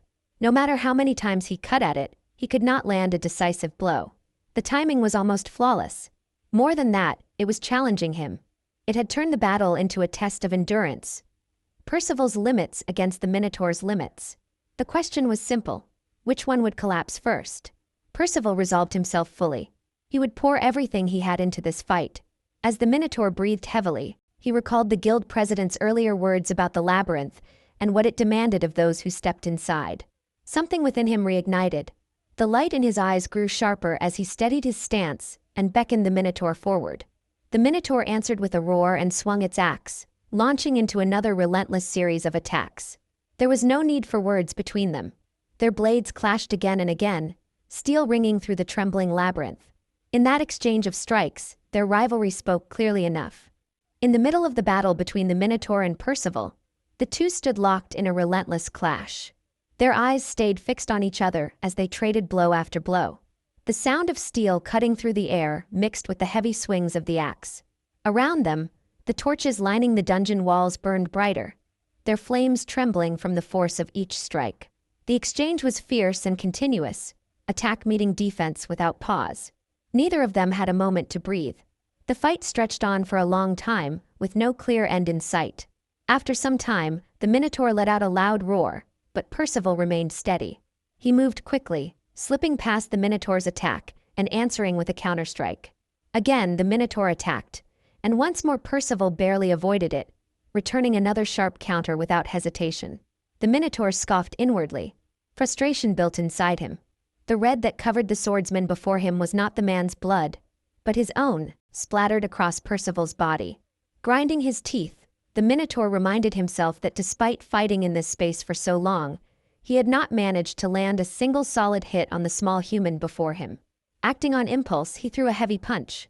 Percival noticed the movement instantly and dodged, striking the Minotaur's arms several times in quick succession. Percival understood that the attack had been careless, driven by frustration. It was not something the heavenly sword in his hand would fail to answer. The Minotaur followed Percival's blade with his eyes. For a brief instant, Percival's movements became slightly loose. His fatigue had reached its limit. The Minotaur's eyes widened when he noticed the opening. Seeing the chance, he charged forward with full force, and the charge struck Percival directly. The impact knocked the breath out of Percival and sent him flying backward. Without hesitation, the Minotaur followed up. While Percival was still in the air, the Minotaur swung his axe and cut off Percival's foot. The Minotaur drew in a breath as he watched Percival skid across the dungeon floor. He quickly ran toward him, raising his axe to finish him. But before the final blow could fall, Percival slashed at one of the Minotaur's legs. The sudden cut threw the Minotaur off balance. Percival spun on the ground and forced himself forward, rushing to swing his sword again at the towering beast. The Minotaur dodged just in time. However, before he could fully react, Percival attacked again. The blade struck his chest, and then moved up toward his head. The strike landed squarely on the Minotaur's head. He braced one hand against the floor, but the force behind Percival's attack sent him flying back until his body slammed into the wall. The Minotaur's heart pounded loudly as he struggled to steady his breathing. Across the floor, Percival lay motionless. The sound of the Minotaur's heartbeat grew heavier in his ears. A shudder ran through him as a clear thought formed in his mind. The swordsman before him was remarkable. It was the first true feeling the Minotaur had allowed himself to acknowledge during the battle. He watched as blood poured from Percival's severed leg. Percival remained still and silent. Then, slowly, Percival lifted his sword toward his chest. The Minotaur's eyes widened as he saw Percival close his eyes. While Percival lay on the ground, clutching his sword against his chest, the Minotaur moved slowly toward him, curiosity and confusion in its gaze. As the Minotaur stepped closer, Percival's sword began to swing in rapid, circular motions, forming a deadly perimeter. The spinning blade struck the Minotaur's foot, sending a spray of blood into the air. Pain shot through the Minotaur's leg, forcing it to grit its teeth and leap back. Its eyes widened, breath ragged, as it studied Percival. In the quiet that followed, a faint light shimmered along the arc of the sword, forming an indiscriminate boundary that cut through anything crossing it. It was Percival's spear of death, a lethal circle that promised no mercy. The Minotaur paused, thinking to himself that he could not get close. If that was the case, then he would have to get close in another way. As Percival lay wounded on the ground, the Minotaur believed that the man before him would soon die. Because of that, he considered that there was no need to approach recklessly. He was already at his limit as well. There was no reason to risk further danger. If he simply waited and did nothing, victory would eventually be his. He clenched his teeth and suddenly punched his own face. His head snapped to the side from the force, and as he steadied himself and regained his balance, a sharp thought crossed his mind. He questioned what he had just been thinking. He spat blood onto the ground and rejected that idea entirely. What he sought was not victory. What he desired was a battle to the death, against a great and powerful enemy. His gaze shifted to Percival's amputated leg. For a moment he reflected on what truly mattered to him. It was not the man's head. It was not his heart. What he wanted was the sword. The sword was Percival's life. That blade represented his will, his strength, and his existence in this fight. The Minotaur tightened his grip around his axe and forced himself back to his feet. Though exhausted, he steadied his stance. Then, step by step, he walked along the edge of the arc of light, preparing himself for the final clash. The Minotaur steadied his breathing and narrowed his focus. Percival lay motionless on the stone floor as the torchlight flickered against the walls. The Minotaur drew in a slow, heavy breath. Then, with deliberate control, he stepped forward into the arc of light. The sword reacted instantly. It spun with blinding speed, a flash of steel cutting through the air. The Minotaur concentrated on its movement. As the blade struck, it sliced cleanly through his leg, severing it. Pain surged through him, but he did not retreat. In the same instant, he forced his axe into the sword's path. The spinning blade collided with the axe. The Minotaur calculated that losing a leg had shifted the angle just enough to slow the sword's motion for a fraction of a second. Steel ground against steel. The sword caught in the axe's edge. A sharp crack echoed through the hall. Then the blade snapped. Percival's eyes opened. He saw the broken remains of his sword. Before he could react, the Minotaur brought his axe down with crushing force. Percival had no way to defend himself. Blood burst outward, spraying across the stone floor and onto the Minotaur's body. Fragments of armor shattered and scattered. Red streaked the hall as the impact settled into a heavy stillness. The Minotaur wheezed, struggling to draw breath. His axe remained buried deep in Percival's chest. He watched as Percival's lungs fought for air, each breath slow and strained. The Minotaur pulled the axe free and pressed his palm firmly against the open wound. Silence closed around them. Percival looked downward, feeling the immense pressure of the Minotaur's hand bearing down on him. The Minotaur stood unmoving, yet his mind roared. He demanded more. He did not want this to end. He wanted the man to endure longer, to struggle further, to push beyond his limits. He wanted to continue the battle. Percival lifted his gaze toward the Minotaur's face. A faint smile formed despite the broken sword at his side, and the severed leg lying apart from him. The Minotaur's eyes widened as he saw that expression. The light within Percival's body fractured further, spreading like cracks through glass. Then Percival's eyes slowly closed for the final time. At that moment, within the demon beast, something unfamiliar began to take shape. After the Minotaur defeated Percival, he watched as Percival's body began to glow, becoming covered in a bright light. While the light continued to shine, the Minotaur felt his own body changing. He grew bigger, stronger, and heavier. His hands, arms, and chest all felt different, as if every part of him had been reshaped. As the light of leveling up surrounded him, he glanced at Percival's body and thought that it would have been a bit of a shame if the wounds the man had given him simply disappeared. The Minotaur took a deep breath. Soon after, Percival's body broke apart into tiny lights and vanished. The Minotaur remained standing, and in front of him lay the reward for killing the heavenly sword. In the labyrinth, when someone dies, whether human or monster, their corpse disappears, leaving behind the items they carried, including whatever was inside their sack. Reaching forward, the Minotaur scooped up a handful of the scattered items.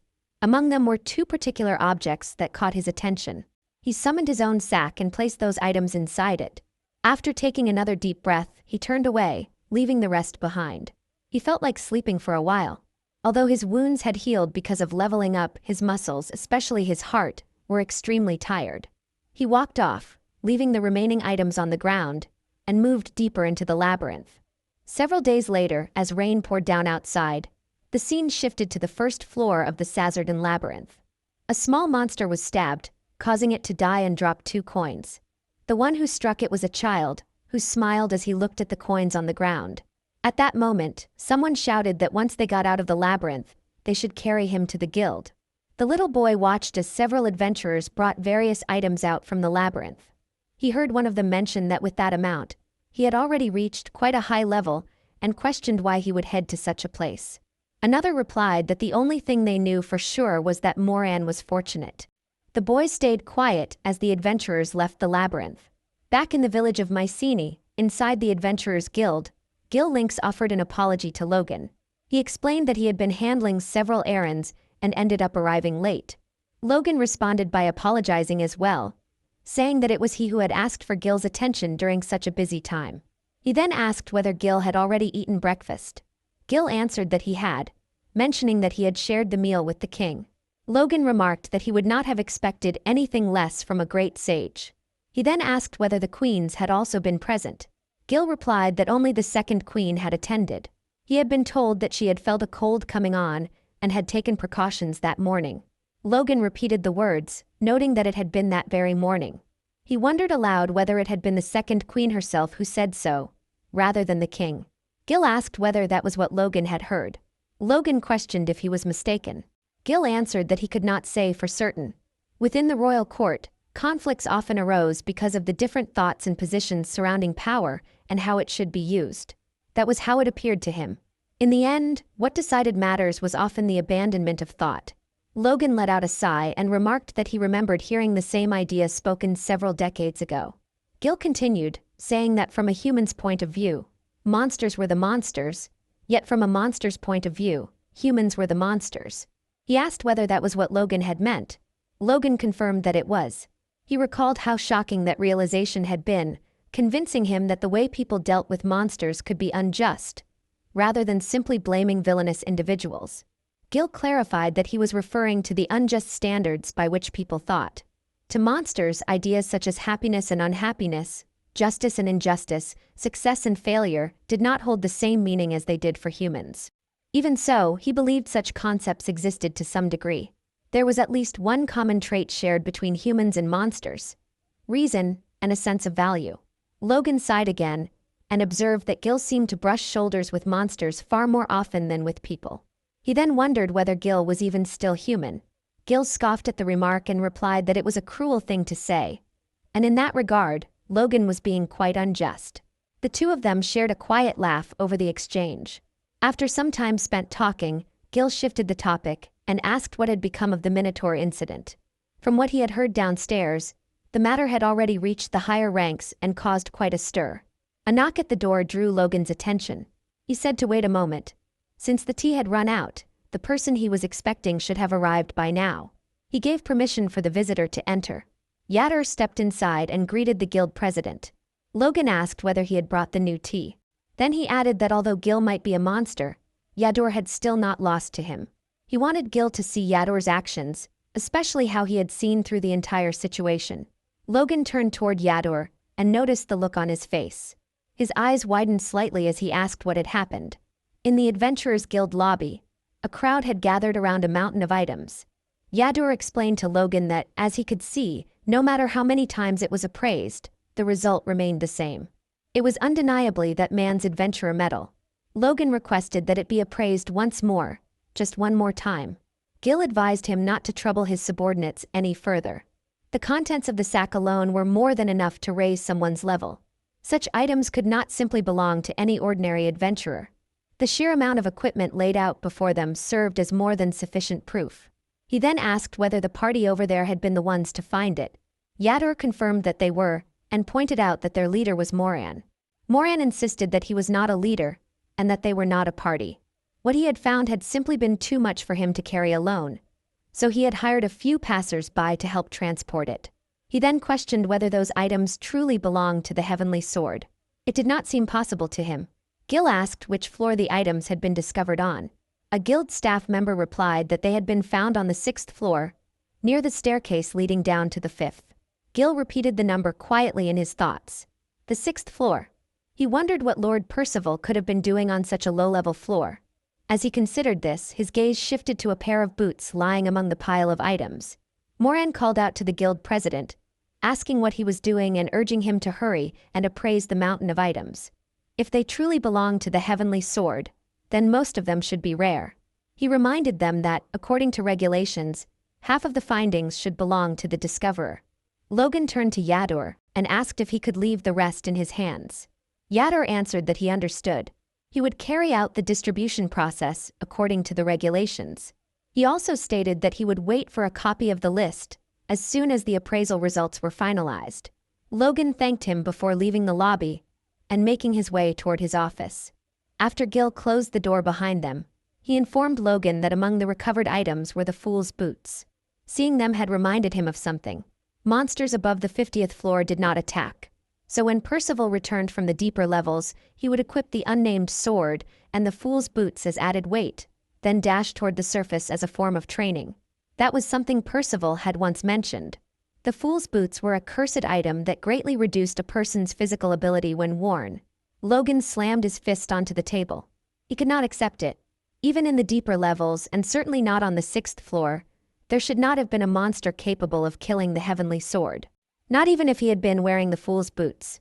Inside the guild president's office, Logan declared that what killed the Heavenly Sword was not a monster. He insisted that someone other than a monster must have studied the Heavenly Sword's usual patterns and then used a dirty trap to catch him off guard. Gil narrowed his eyes as Logan went on, saying he could not accept it. He could not accept it at all. In the labyrinth, regardless of a person's status or position, it was their own strength that decided life and death. It was because the place was so balanced that the Heavenly Sword had loved the labyrinth. He had turned his back on the glory of the surface world and the ugly conflicts that came with it. Master Percival had only wanted to live as an adventurer. Logan turned toward Gil and demanded his help to uncover the disgraceful trap that had ensnared the Heavenly Sword. Gil responded that such a request was out of order. Logan stood confused, and Gil urged him to calm down and think carefully.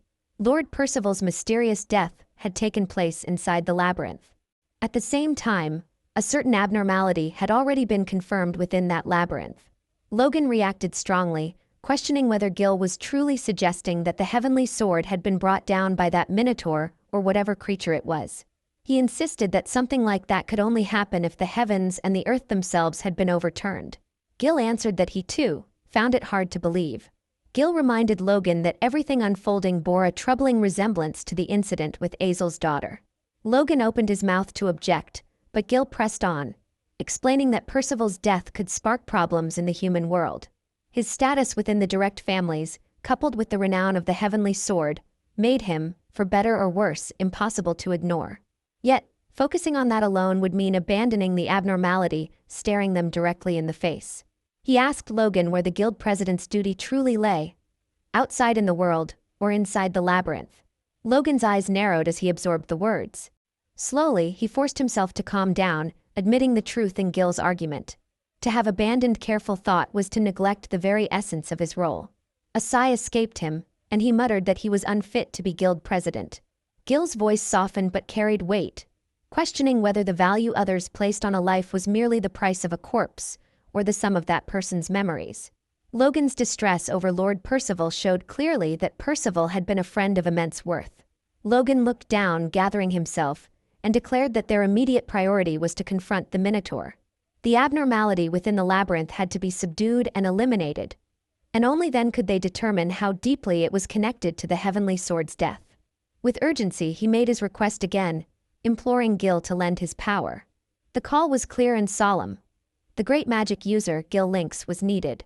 Water droplets fell steadily in the Sazerdan labyrinth, echoing through the vast 10th floor boss room.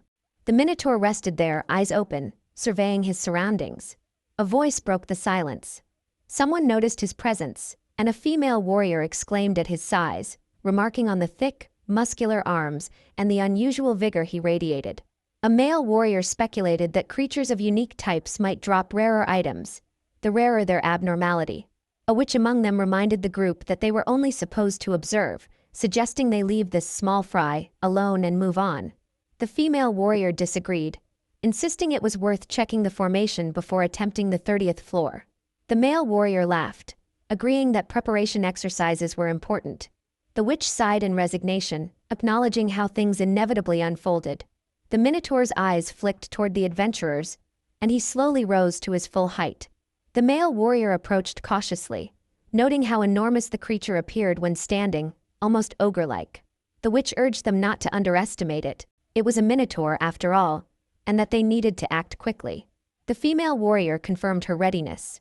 The male warrior gripped his weapon, joking about hopes for rare item drops, and charged forward. The Minotaur's response was swift and brutal. A single punch sent the male warrior flying past the female warrior. She turned to check on him, only for the Minotaur to bring his foot down and crush her. A sudden burst of light enveloped the three adventurers. The Minotaur, however, remained largely unaware. They were all slightly below level 30. He recalled that in a previous grueling battle, he had been able to overpower adventurers of a similar strength with ease. Calmly, the Minotaur scooped water from his pond with his massive hands, drank deeply, and exhaled.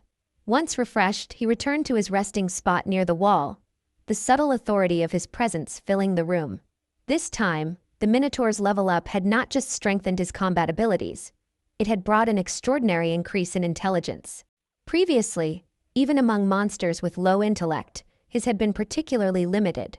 But now, recognition, understanding, analysis, memory, and overall cognitive processing had surged dramatically. The Minotaur closed his eyes and exhaled, reflecting on Percival's fight to the death with his newly developed mind. He replayed every moment in his memory. The moves his opponent could have made, the options he himself had, and the choices taken in the heat of battle. Over and over, he analyzed each detail.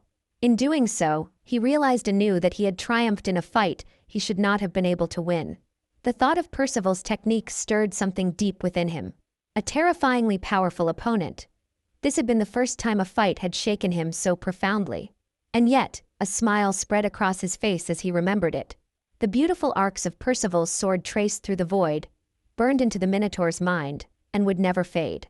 Far below, in the labyrinth's depths, Gray wolves stirred but scattered at the sound of his heavy footsteps. Undisturbed, the Minotaur pressed onward, approaching the staircase leading upward. He noted that monsters grew weaker the higher he climbed. Yet the swordsman had aimed for the very top. The Minotaur's eyes sharpened. He wanted to see it, the place the swordsman had sought. Perhaps it was there. The thing he had always been searching for. The thought of even more enemies, even deadlier battles, ignited a spark within him. The legend finally stepped forward to confront the Minotaur that had shaken the labyrinth to its core. It was the great magic user Gil Lynx.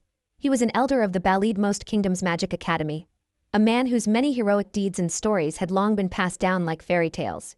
To Logan, he was more than just a renowned figure. He was an ally from the days of his youth, someone he had once traveled and fought alongside. At the same time, he was the master who had guided him from the very beginning, teaching him everything he needed to know to become an adventurer from nothing. On the 7th floor of the Sazerdan Labyrinth, 3 female adventurers stood facing a sight they had only heard about in rumors. One of them, a warrior, wondered if the creature before them could be the one spoken of in whispers. A female magic user responded that she had never seen anything that large and covered in hair in her life. Neslo observed calmly that whatever else it was, it certainly had the head of a cow. The 3 watched as the Minotaur moved steadily through the halls of the 7th floor. As it drew closer, the warrior questioned what they should do next. Neslo decided that attacking without thinking would be too dangerous. She chose to use Vunker's arrow. The arrow was powerful enough to fatally wound a normal cow-headed monster, and they could measure the creature's strength based on the result. Neslo took aim and released the arrow. The Minotaur noticed it and raised his axe in time to block. The arrow struck the axe and exploded on impact. Smoke and debris burst outward, and the 3 adventurers quickly hid behind a corner for cover. When the smoke cleared, the Minotaur's hand had been blown apart. He looked down at his bleeding arm. Neslo reacted with frustration when she saw the result. Only the wrist had been destroyed. The creature was tough, clearly a unique type. Even so, the attack had worked. With one hand gone, its attacking power was reduced. She concluded that if they used one more arrow and destroyed the other hand, they could render it powerless. As the Minotaur stared at his injured arm, he recalled his earlier encounter with an adventurer who had used a potion.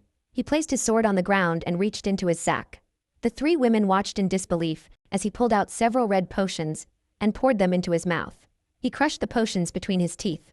Before their eyes, his arm began to regenerate and soon returned to its original state. Neslo's composure broke as she realized what had happened. She ordered an immediate retreat. As the 3 fled, shock ran through her thoughts. The sack and the potions were benefits meant only for humans, for adventurers who had received grace through their pledge to the gods. Yet this was a unique type. The usual rules did not apply. The Minotaur opened and closed his newly restored hand, testing its movement. Like the fleeing adventurers, he was surprised. He had learned to use the red potion through imitation, and now he understood its remarkable effects, restoring strength, healing wounds, and even regenerating lost limbs. He tightened his fist, retrieved his axe from the sack, picked up his sword, and quietly walked away.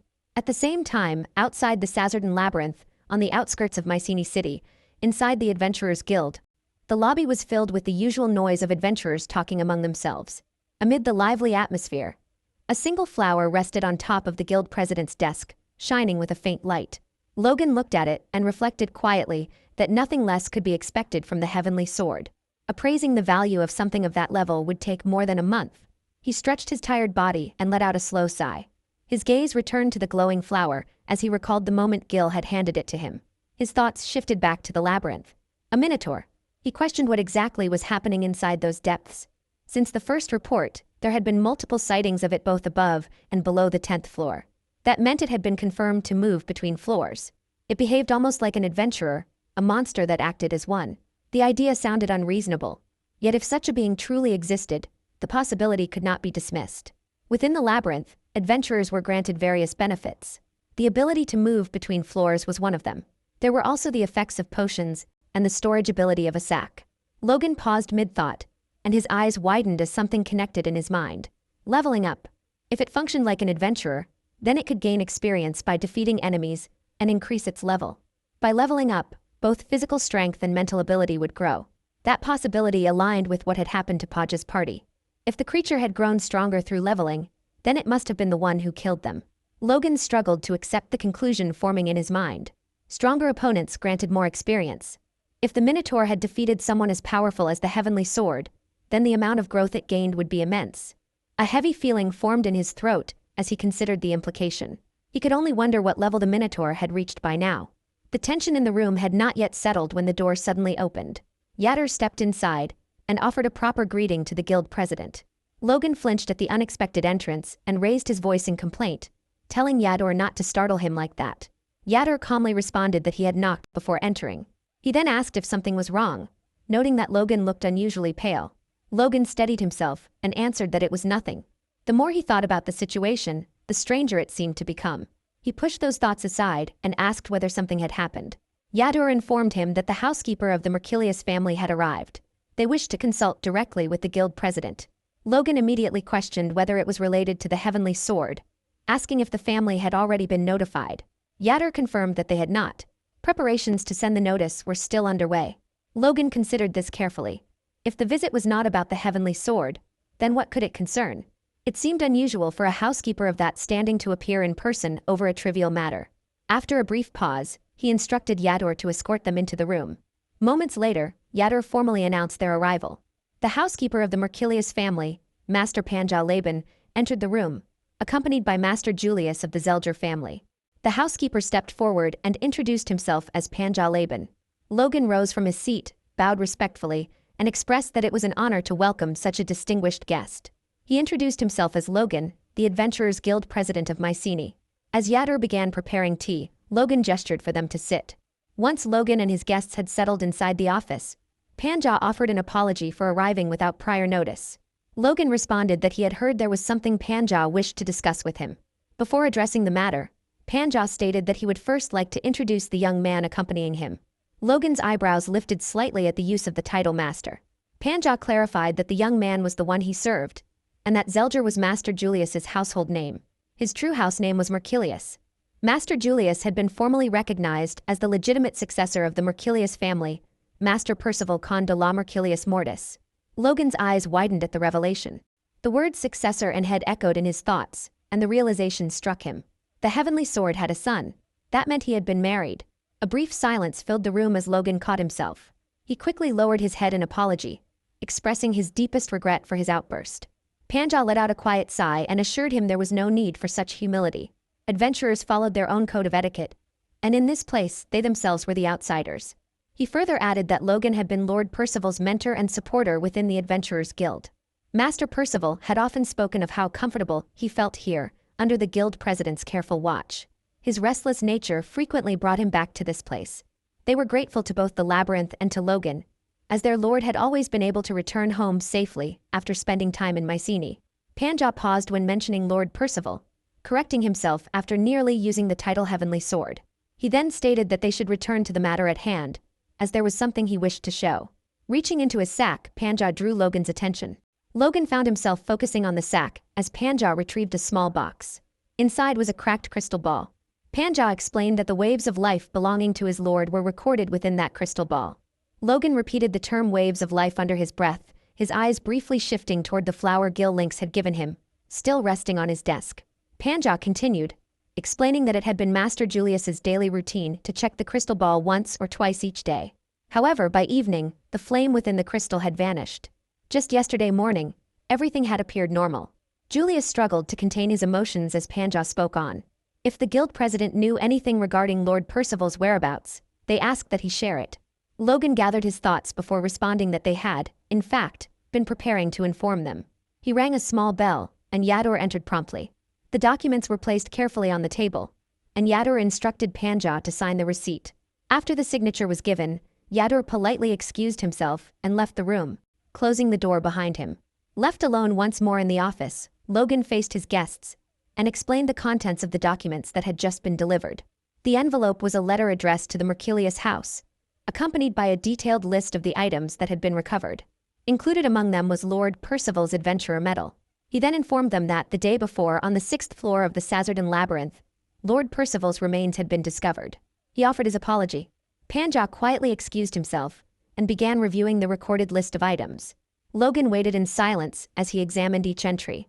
Julius then spoke, his voice unsteady, mentioning his father. Logan remained still, listening, as Julius questioned whether the outcome had been what his father had wished for. Logan found himself unable to respond. Panja addressed Julius, reminding him that Lord Percival had always said he found joy in entering the labyrinth and engaging in honorable duels within its depths. He had often expressed that even if one day he were to collapse there without strength left, it would mean he had fulfilled all of his desires. Logan reflected on those words. Duels and the subjugation of monsters were indeed fitting for the man known as the Heavenly Sword. It sounded like something Percival would say without hesitation. Logan then informed them that an investigation was already underway. Before long, no, without delay, they would uncover the truth. The man responsible for clarifying everything would bring the full story to light. What had happened to Lord Percival, and what exactly had occurred with the Minotaur would be revealed. Julius remained with tears in his eyes. Logan's gaze drifted to the softly glowing flower resting on his desk. Gil Lynx was not only his friend, but also his master. The legendary Great Wizard would undoubtedly act. As if in response to that conviction, the flower's light shone more strongly. Back within the Sazerdan Labyrinth, inside the boss room of the 4th floor, the Minotaur crushed the floor's boss and brought the battle to an end. After the fight, he gathered the dropped items and began examining them in his hands. In that moment, he sensed a magic sphere flying toward him. He reacted at once and dodged to the side. However, the magic sphere did not pass by harmlessly. It halted close to him. His eyes widened just before it detonated. The explosion filled the room with smoke and debris. As the smoke slowly cleared, Gil Lynx stepped forward into the boss room. He was clad in armor, his posture steady, his gaze unwavering as the haze faded around him. The Minotaur responded immediately and charged straight at him. In answer, Gil summoned 2 more magic spheres and sent them toward the advancing monster. The spheres began to glow intensely. Sensing the danger, the Minotaur abruptly stopped and stepped back. The spheres exploded in front of him, and he let out a roar as the force struck. Gil Lynx remained composed. With a sharp snap of his fingers, the air shifted. As the Minotaur leapt into motion, several magic thorns materialized and pierced through his body midair. Blood spilled from the Minotaur's mouth as he coughed. Gil observed him closely. The Minotaur clenched his teeth despite the wounds. In the next instant, Gil's eyes widened as the Minotaur forced himself forward and swung his sword, the blade striking Gil Lynx across the shoulder. The clash hung in the air, a surge of raw violence colliding against refined magic. A moment before the battle between Gil Lynx and the Minotaur in the Sazerdan Labyrinth, inside the guild president's room, Gil Lynx removed the ring from his finger and cast a spell that transformed it into a flower. He then breathed gently onto it, causing the flower to glow with a faint light. He mentioned that he thought he would give the flower to Logan. Logan examined it and wondered if it was a cerulean shell. Gil explained that he had infused it with the vibrations of his own life essence. As long as the flower continued to shine, it meant that he was still alive. He had prepared it just in case, especially after what had happened to Lord Percival. Gil picked up his helmet and added that if, by any chance, the light were to disappear, Logan should immediately send a report of the matter to the king. Logan brought up a rumor he had heard, that Gil had sold his favor to the king of the underworld and received an undying body in return. Gil simply laughed, noting that the rumors were becoming more interesting. The pinnacle of wisdom and guidance moved to crush the lumps of iron and flesh. Back in the present, the Minotaur hung suspended by Gil's thorns, while Gil himself had nearly been cut in half by the Minotaur's sword. The Minotaur clenched his teeth. Suddenly, Gil's body emitted a bright light. The Minotaur's eyes widened at the sight. Gil activated a decoy bomb. A powerful surge of magic burst outward, striking the Minotaur. His body was seized by the shock, leaving him unable to move as he was blasted back down to the ground. A hissing sound rose from his body as parts of it burned. Gil stepped forward toward him. He assessed that the creature's combat power could be compared to that of ordinary individuals at around level 40. It was abnormal. Even so, even if Gil himself was not at his best, that level of strength should not have been enough to kill Lord Percival. Suddenly, the Minotaur reached into his sack. Gil's eyes opened wide as he watched the creature pull out potions and consume them. Gil reflected that the Minotaur resembled an adventurer. In over 50 years of adventuring, he had never encountered such a unique being. He questioned what was truly happening within the labyrinth. It could not possibly be a splinter of the evil god. The Minotaur rose to his feet, completely healed. Gil's flower continued to shine brightly, far away in the city of Mycenae. Inside the Adventurer's Guild, within the guild president's office, Panja placed a list of recovered items onto the desk. He explained to Logan that the belongings of those who died in the labyrinth became the property of the guild, and the one who acquired them. Even if a will existed, it did not apply under those rules. However, if requested, the bereaved family would be given the opportunity to buy back the property. Logan confirmed that this was correct. Panja then stated that, in that case, he would first like to buy back the 3 items marked on the list. Logan looked over the names: the Ring of Leica, Bolton's amulet, and Endy's shield. He thought to himself that he had never heard of such items before. Still, he told Panja that there would be no problem with the request, though the final price would have to wait until after the appraisal. Panja responded that the cost did not matter. The real issue was what followed. He pointed out that the list did not include Calden's dagger and Alestra's bracelet, items that had been in Lord Percival's possession. He asked why they were missing. Logan repeated the name Alestra's bracelet, as if confirming what he had heard. Panja explained that it was a sacred treasure once given to the founder king by the goddess Farah, and later passed down to the first head of the Mercurius family. Without that sacred treasure, Master Julius would not be able to succeed Lord Percival as his rightful successor.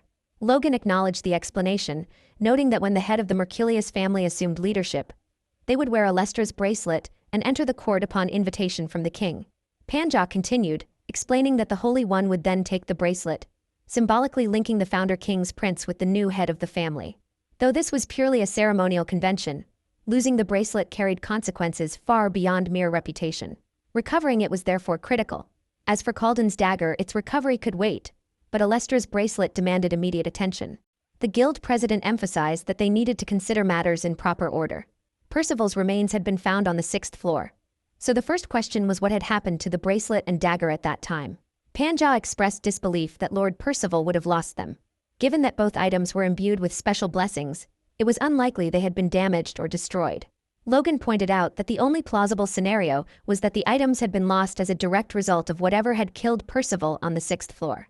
The bracelet and dagger must have gone missing at that moment or sometime afterward. Panja asked who could possibly have taken them, noting the near impossibility of anything managing to attack and steal from his lord. He admitted it was a bold question, but wondered if the acquirer had submitted all of the recovered goods to the guild. Logan confirmed that they had. Upon submission, and with the acquirer's consent, the guild used original lie-detecting magic to interview each contributor. All 19 individuals who had submitted items or assisted in transporting them were questioned regarding any involvement in the original owner's death or any knowledge of the item's disappearance. Every one of them was cleared of suspicion. Logan added that this seemed to eliminate the possibility of a random third party passing through and taking the items. Since submitting items to the guild ensured their value would be returned to the contributor, there was no reason for anyone to steal them. Panja then considered the alternative. The probability remained that someone intent on harming the Mercurius family might have deliberately ensnared Lord Percival in a trap, taken the two items, and even now kept them hidden somewhere within the labyrinth. Logan nodded, considering the implications. He reflected that if Lord Percival's death became known and a successor had to be appointed, the bracelet could be used to pressure the Mercurius family or even to demand conditions in exchange. Panja had meant precisely that. Still, Logan noted that the probability of such a scenario was extremely low. The labyrinth itself allowed visits of no more than 7 days, even for the most experienced veteran parties. It was not a place where anyone could remain hidden for long. Panja conceded, acknowledging that if Logan, the one and only dragon slayer, said so, it must be true. Logan chuckled, impressed that Panja was aware of the old stories. He then brought up the ownership stamps on the two items. Panja explained that the engraved seals and callback magic on the bracelet and dagger were of the finest craftsmanship. After the crystal's light had gone out, 2 skilled engravers had taken turns inspecting the items, yet there had been no reaction at all. Logan reasoned that since the labyrinth could not be observed from the outside, the 2 items must still remain somewhere inside. That left only the possibility that the acquirer had accidentally overlooked them or dropped them during transport. A thought flickered in Logan's mind. Perhaps a monster had taken them away. Panja noticed the change in Logan's expression and asked if he knew something. Logan prepared himself, then began to explain the situation in full. After hearing the full account of the Minotaur, Panja could hardly hide his disbelief. He asked how such a creature could possibly exist. He paused for a moment, then turned to Logan, acknowledging that Gil Lynx was in the middle of investigating the matter and that it would be wise to wait for his findings. Yet if the situation were truly as Logan described, they could not remain idle. Panja, careful but determined, asked the guild president for permission to enter the labyrinth. He explained that, if allowed inside, they could trace the exact location of the Florida items with degree detection magic. With the help of an engraver, they could first investigate whether the acquirer had accidentally dropped anything up to the 6th floor. Logan stated that the guild had no right to restrict access to the labyrinth. Before he could elaborate, Panja quickly assured him that he fully understood the dangers involved. Logan considered this for a moment, then agreed. He determined that Panja would be allowed to enter, but with escorts and guides assigned to ensure safety. Logan emphasized that they could not entirely rule out the possibility of malicious interference. Though retired for decades, he hoped Panja would accept his assistance as well. Back in the Sazerdan labyrinth within the 4th floor boss room, Gil Lynx remained unscathed, while the Minotaur struggled to catch his breath, heavy and ragged. Gil glanced at the creature and snapped his fingers. A volley of magical knives shot toward the Minotaur. The creature moved with surprising speed, dodging most of them, but one knife slashed through his leg, sending him crashing to the ground. Debris from the strike flew in every direction, but Gil had cast a protective shield that kept him unharmed. As the Minotaur struggled to recover, Gil quickly summoned a fireball, hurling it toward the wounded creature with precision and force. The Minotaur braced himself and thrust his arms forward, attempting to push away from the incoming fireball. Yet Gil merely lifted his fingers, and the fireball curved effortlessly to follow the Minotaur's movement. The creature's eyes widened in shock, unable to respond, as the fireball detonated directly against his chest. The force of the explosion sent the Minotaur hurtling into a wall, which crumbled under the impact. Gil stood watching, unmoving, as the scorched and battered Minotaur struggled to rise. Undeterred, the Minotaur reached into his sack and swallowed another potion. His body regenerated instantly, and he drew deep, steadying breaths. In that moment, he acknowledged the strength of his opponent. Every attack carried deadly force, yet each was wielded with flawless control and unrelenting precision. Compared to the magic users he had fought before, this man was phenomenal. The Minotaur's mind flickered to Percival, and a grin crossed his face at the memory. Gil, observing the Minotaur's brief vulnerability while consuming potions, saw an opportunity to strike decisively. He began gathering magic in his hands, which glowed with intense light. With a powerful surge, he lifted into the air, preparing to rush toward the Minotaur. The Minotaur's eyes widened again. The speed at which Gil advanced was almost impossible to track. He swung his blade in a desperate arc, but Gil dodged effortlessly, appearing behind him in an instant. The Minotaur reacted a fraction of a second too late. Gil reappeared once more, this time severing the Minotaur's hand. Shock froze the creature. Before he could even attempt to counter, Gil materialized beside him, ready to continue the assault. In the midst of their battle, Gil suddenly appeared directly in front of the Minotaur. The creature reacted instantly, blocking the attack with his sword. The force, however, was too great, and the Minotaur lost his grip, the weapon flying from his hand as he was sent hurtling backward. Gil surged forward, pressing the advantage, while the Minotaur frantically rummaged through his sack. His mind raced. He needed something, anything to strike back, to turn the tide. His eyes widened as he pulled an object free and leapt toward Gil, aiming a powerful punch. Gil observed the charge and thought it would be futile. He raised his hand, intending to stop the Minotaur's entire body midair. But suddenly the magic from his hand dissipated. Gil's eyes widened in shock. On the Minotaur's wrist gleamed a familiar artifact. Recognition struck him. The bracelet of Alestra. The Mercurius family heirloom endowed with the rare power of magic nullification. So Lord Percival had truly possessed it. Yet even knowing that, Gil could not understand why its power was functioning now. How could the bracelet of Alestra be active in this moment? At the same time, in the guild president's office, Logan questioned the limitations of the bracelet. Panja confirmed that it had indeed been bound by specific restrictions placed by the goddess herself. Logan pressed further, asking whether it would even be possible for an outsider to wield its power. Panja's answer was clear. It was impossible. Only the head of the Mercurius family could activate its magic, and even then, only if deemed worthy by the head of the family. Back in the Sazerdan labyrinth, the Minotaur let out a roar as his massive fist collided with Gil, the impact resonating with a deafening boom. The Minotaur held his fist steady against Gil's body, watching carefully. But then, Gil's ring began to glow dark and ominous. A beam of magic shot out from the ring, but the Minotaur reacted swiftly, dodging in time. He stared at the glowing ring, teeth gritted, realization striking him. This man was still alive. Rage surged through him, and he hammered Gil with punch after punch, roaring with ferocity. Gil's body was torn and battered under the relentless assault, shredded by the force of the blows, yet still he did not vanish. After a short while, the Minotaur finally paused. He lifted his hand, breathing heavily, and looked down at what appeared to be Gil's flattened, lifeless body. Then, dark particles began to rise from the shattered form. The Minotaur's eyes widened in shock as he instinctively stepped back. The particles thickened, coiling and twisting into dark, sinuous tentacles. The sight was impossible, yet there it was before him, forming with deliberate intent. Gil had placed the king of the underworld in his debt, and had received a body that could not die. The dark, dense specter of Gil's body completed its transformation, standing as a living, writhing shadow before the Minotaur, a form both terrifying and impossibly alive. After a deadly struggle, the old sorcerer transformed into a fierce, formidable beast. Gil's new body hovered with an ominous presence, causing the hairs on the Minotaur's body to rise. The Minotaur's mind raced. What in the world was this? Without hesitation, Gil extended one of his tentacles and lunged forward. seizing the Minotaur's amputated arm. The moment the Minotaur's severed arm was touched, it began to boil and melt. His eyes widened in alarm as the bubbling spread rapidly. Rotting flesh, he thought, panic rising within him. He swung at the tentacle, striking it with brute force, but even the protective bracelet of Alastra failed to loosen Gil's grip. Frustration flared as he punched at the tentacle from different angles, gritting his teeth, before seizing the infected part of his arm, tearing it off, and hurling it away. Stepping back, he watched helplessly as Gil took the discarded arm and reduced it to molten remnants. The Minotaur fell into a tense stillness, while Gil's gaze remained sharp and unrelenting. He tried to catch his breath and reached for potions to staunch his bleeding, but Gil's tentacles struck again, forcing him to dodge and causing the potions to scatter across the floor. With relentless speed, Gil attacked again, each tentacle aimed with precision. The Minotaur dodged, but during a split-second lapse in his focus, Gil's tentacle caught his leg. A sudden shock ran through him.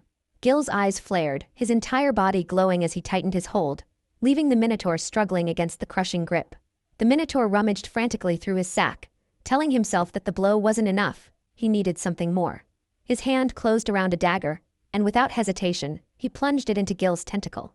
Gil paused as the blade struck, and the Minotaur pushed with all his strength. The tentacle shattered into two, molten remnants dripping to the ground, and the coil around the Minotaur's leg loosened. Disbelief washed over him. The dagger he had hastily drawn was no ordinary weapon. It was one of the Mercilius family's 5 great treasures, taken alongside Alestra's bracelet in the life and death struggle involving the heavenly sword, Calden's dagger. Its powers were extraordinary. It removed status ailments, resisted poison, and granted sacred attributes. Gil surged forward, his tentacles lashing out, but the Minotaur met the attack with precise slashes of the dagger. Gil recoiled, and a grim satisfaction crossed the Minotaur's face. He charged, dagger ready, while Gil coiled his tentacles into a single lethal mass. The Minotaur roared, driving forward with all his might. He swung the dagger at Gil, but a flash of awareness crossed his eyes as he crashed to the ground. He turned just in time to see that Gil had enveloped his entire body with a mass of writhing tentacles. Pain ripped through him as Gil's control tightened from afar, more tentacles wrapping around his form. The Minotaur's body was pressed and hacked by the relentless coils, as Gil dedicated his entire being to ensnaring him, leaving him struggling under the crushing, unyielding grip. The Minotaur collapsed onto the ground, his entire body riddled with poison. A sharp warning echoed in his mind, this was bad. At this rate he would not survive. As his flesh began to melt away under the venom's effect, he forced his thoughts to steady. It had turned against him. He had to think. He had to find a way out. It was not over. He was not done yet. His eyes snapped open, searching. Nearby, the fallen potions lay scattered but unbroken. He remembered they were his. As Gil's tentacles continued to consume his body, he dragged himself across the ground, inch by inch. The corrosion spread, eating into him, but he endured. Reaching the potions, he forced his mouth open and poured them in. In the next instant, his body burst apart into countless pieces. Gil, now compressed into a small sphere of darkness, observed the melted remains without movement. Fragments of jaw and bone lay scattered, along with the bracelet of Alastra. Gil waited in silence. Then, without warning, a hand emerged from the remains, followed by an arm. The Minotaur reformed and seized Calden's dagger. In one swift motion, he drove it straight through Gil. Gil failed to react in time and was struck. The Minotaur's body regenerated steadily, flesh knitting together. As his face took shape once more, a grin formed across it. He forced the dagger deeper into Gil's core. Gil's tentacles lashed out in response, but the Minotaur roared and slammed Gil's body down against the ground. With mounting fury, he pressed the blade in further. The tentacles writhed for a moment longer. Then suddenly they vanished. The Minotaur stood motionless for several seconds. At last, he lifted his fist weakly before letting himself fall back to the ground. His breathing was heavy and uneven. In his thoughts, he acknowledged the truth. It had been an incredible battle, a truly formidable enemy. Without the strength he had built, the experience he had gained, and the items he had gathered along the way, he would not have survived. Gil's original body suddenly glowed, surrounded by a swirl of tiny lights, leaving all his belongings behind. The Minotaur watched, a flickering in his mind. Humans were remarkable. How could such seemingly insignificant beings reach such heights? A surge of determination coursed through him.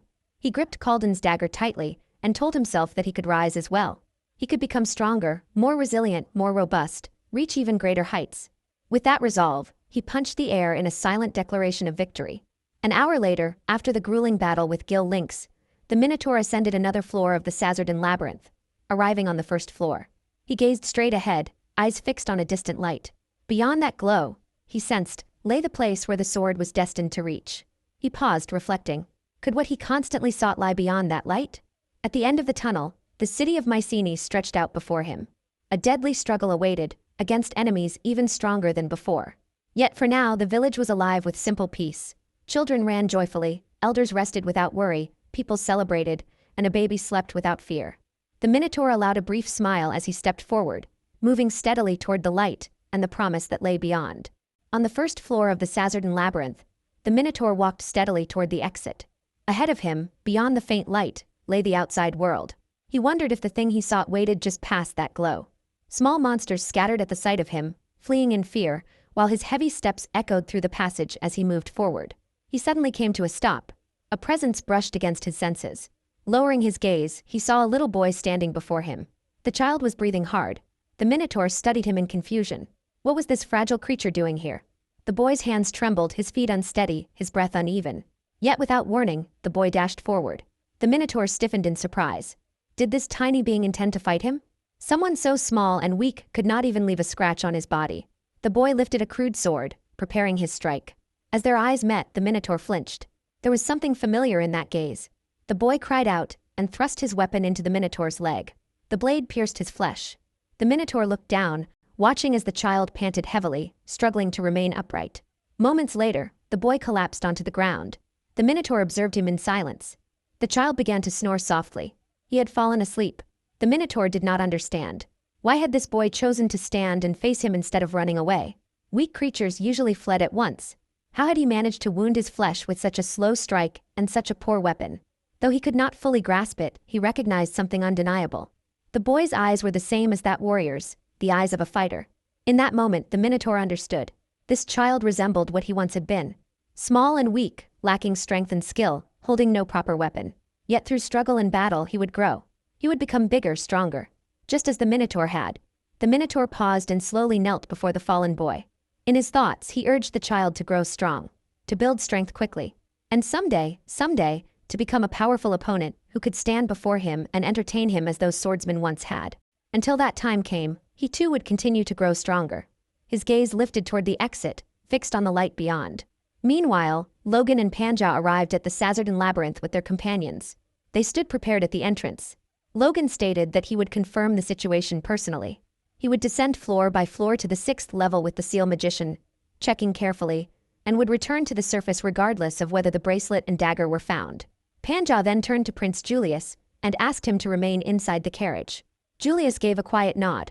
Logan, Panja, and the others began moving toward the labyrinth entrance. As they walked, Logan remarked that the situation was unexpected. He had never imagined that Panja, now the head of his house, had once been an adventurer. He assumed Panja must have been of considerable rank in those days. Panja answered that it was long ago. There had been a time in his life when he sought nothing but strength, driven by a desire to repay the great blessings bestowed upon him by the Mercilius clan. Logan attempted to ask more, but Panja dismissed the matter. Suddenly, the seal magician called out to Lord Laban. Everyone followed the direction of his pointing finger. An exhausted little boy was walking out from the labyrinth's interior. Logan frowned in confusion. A child in such a place was difficult to understand. The seal magician urged them to look closer. On the child's right hand was the bracelet of Alastra. They quickly moved toward him. A knight announced that the young Prince Julius had been brought forward as well. Panja stepped in front of the boy and introduced himself as Panja Laban, then asked for the child's name. The boy answered that his name was Panzel. Logan observed quietly that the boy did not shrink back, even while standing before a large and imposing man. Panja asked Panzel whether the bracelet had been obtained inside the labyrinth. The boy confirmed that it had. Panja then asked if he would explain how he came to possess it. Panzel agreed. He stated that he had entered the first floor of the labyrinth in order to earn copper coins for his sick mother. This was already his 3rd day inside. Logan was stunned. The 3rd day. It was true that even amateurs without a position of grace could step onto the first floor of the labyrinth. That was why greedy individuals sometimes ventured inside, hoping to gather copper coins. But those people usually spread their hostility carelessly, and the spiny rats, creatures that attacked anyone who showed aggression toward them, would swarm and tear such intruders apart. In other words, this boy had survived by directing his hostility only toward his intended target, while avoiding provoking the surrounding monsters. It was the behavior of an experienced adventurer. Spending 3 days inside could not simply be dismissed as luck. There was something different about this child. Panzel explained that earlier that day, the second spiny rat he had defeated dropped 2 copper coins. When he raised his head after picking them up, it was there. Panja asked what he meant. Panzel described the creature. It was covered in hair, enormous in size, with horns like a cow. Panja's eyes widened. Logan's jaw fell open in disbelief. Panja asked whether the creature was the monster known as the Minotaur. Panzel replied that he did not know its name. Logan called out to Panja and quickly apologized. He asked permission to return to the guild, saying there was something he needed to confirm immediately. Panja gave his approval without hesitation, and Logan ran off at once. Panja knelt before the boy again and calmly asked what happened next. Panzel answered that he believed he would die if he did not fight. So he readied his knife and jumped at the monster. A servant knight cried out in disbelief, shocked that the boy had leapt at a minotaur. Panzel confirmed it. However, due to the vast difference in size, he could only reach as high as the monster's foot. After that, he had exhausted all his strength and lost consciousness. Panja asked if he truly fainted. Panzel confirmed that he had. When he woke, the monster was gone. His knife and the bracelet were in his hands. Since the bracelet appeared valuable, he thought it might sell for a high price. With that in mind, he left the labyrinth. It was then that the group had called out to him. The seal magician stated that, judging from the situation, the only conclusion was that the Minotaur had chosen to leave them alive. The question remained, for what purpose? Julius quietly suggested that it may have been a reward. Panzel looked at them and asked whether they wanted the bracelet. Since he had picked it up himself, it belonged to him. Panja confirmed that this was correct. According to tradition, any item found within the labyrinth became the property of the one who discovered it. However, he explained that the bracelet had once been a treasured possession of this young man's father and was considered a family heirloom. Panzel stared at them in silence. Panja continued, explaining that for this reason, they wished to purchase it back at a fair price. He asked what Panzel thought of that proposal. Panzel asked if the bracelet truly belonged to Julius's father. Julius gave a firm nod in response. After a brief pause, Panzel stated that, in that case, he would return the bracelet. He did not need the money. Panja and Julius were both taken aback. Panja repeated the boy's words in disbelief. He did not need the money? Panzel calmly cut him off, saying it was fine. He added that if something that belonged to someone's father had ended up as another person's possession, that would be sad. Panja studied the boy carefully, struck by his character. His thoughts lingered on the young man's nature, but they were interrupted as Julius stepped forward, extended his hand, introduced himself properly, and expressed his gratitude. Panzel smiled and accepted the offered hand. As the exchange concluded, Panja's mind returned to the unresolved question. No matter how he considered it, he could not understand where the Minotaur had disappeared to. As Logan ran back toward the guild, memories of Gil surfaced one after another. He remembered shouting at him once, asking whether he was trying to kill him. That fireball had nearly roasted him alive. Gil had answered casually that it would have been fine, since he could simply heal him afterward. Logan had called him a devil for that. Another memory followed. They had once been surrounded, and Logan had asked what they should do. Gil had remained calm, saying they would be fine as long as they stayed together. Logan hurried through the village of Mycenae, breath growing heavier. He remembered their early days as adventurers, how they slowly grew older side by side. He remembered Arm wrestling with him, declaring that whoever lost would treat everyone. Gil had laughed and said he would treat the entire shop's customers anyway. He remembered Gil's unusual way of thinking, how he once remarked that, from the monster's point of view, humans were the ones who armed monsters. He remembered Gil celebrating a perfect run, his carefree smile. He remembered Gil congratulating him when he became guild leader. Logan's chest tightened. He recalled telling Gil that he had never met anyone as naive as him. Gil had only laughed and told him not to get angry. He had introduced himself boldly as Gil Lynx and asked whether Logan would be his friend. He had joked that he did not have any human friends anyway. As Logan reached the Adventurer's Guild, he moved straight to his office without stopping. His steps were hurried, his breathing uneven. When he entered, his eyes widened and his body trembled. For a moment, he saw Gil's face in his mind as if he were standing there. His gaze slowly shifted to the flower resting on his desk. The faint glow it once carried was gone. That light had always been the sign. Now, with its radiance extinguished, there was no need for confirmation. Gil, his longtime companion and closest friend, was already dead. The realization settled heavily within him. Losing a friend who had walked beside him for so many years was a wound that cut deeper than any blade. Back in the Sazerdan labyrinth, the Minotaur stood before the bright light of the first-floor exit. He thought of the small boy who had stood in his path, almost as if protecting whatever lay beyond. If that were true, then the world outside those walls was a place worth protecting, not a battlefield. Then where was the battlefield he sought? As he climbed higher, the enemies only grew weaker. If that was the case, then the opposite must also be true. His gaze shifted toward the staircase leading downward. The answer was below. If he descended further and further, Surely that was where his true battlefield waited. The strong enemy he desired would be found at the bottom. Deep within the Sazerdan labyrinth, on the 30th floor in the boss chamber, a massive creature roared in defiance. The Minotaur only grinned. With a single crushing blow he struck the boss down. The crisis above ground had come to an end. Yet below, in the depths of the labyrinth, the monster continued his descent, growing, evolving, and preparing to become something even more powerful. When a floor boss of the labyrinth was defeated, rare items would fall as drops. Yet rare items were not the only rewards that could be obtained, especially from bosses on or below the 11th floor. There were also drop skills, special abilities granted at a far lower rate than rare items. These skills had allowed many adventurers to grow stronger over time. In that regard, this unusual monster was no different.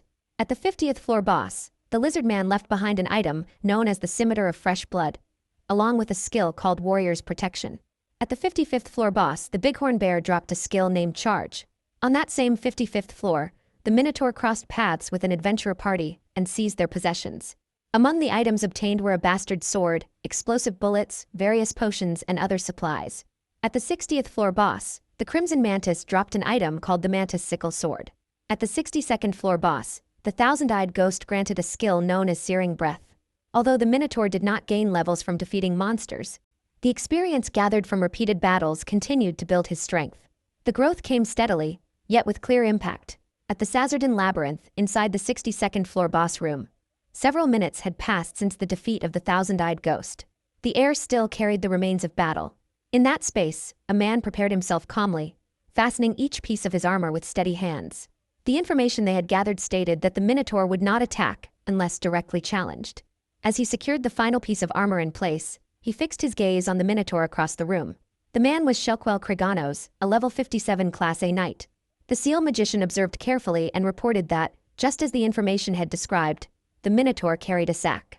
From within it, a response from Cardan's dagger could be sensed. The reaction was unmistakable. That meant the one who had killed their lord Percival was standing before them. Shelquel placed his helmet on his head. Acceptance did not come easily, but hesitation no longer had a place. He ordered Gauise and Zariel to stand down and prioritize the safety of the scout and the seal magician. Gauise and Zariel immediately acknowledged the command. The scout questioned the decision in disbelief. At this depth, every monster was at least level 70. Facing one alone defied reason. Shelquel reached into his own sack and drew out his shield. The action alone caused surprise among those watching. Even the Minotaur's attention sharpened. Shelquel inhaled deeply, and then released a loud shout. The sudden cry echoed through the chamber. Gauise and Zariel followed in rhythm, their voices rising together. The war cry served to strengthen allies and intimidate enemies.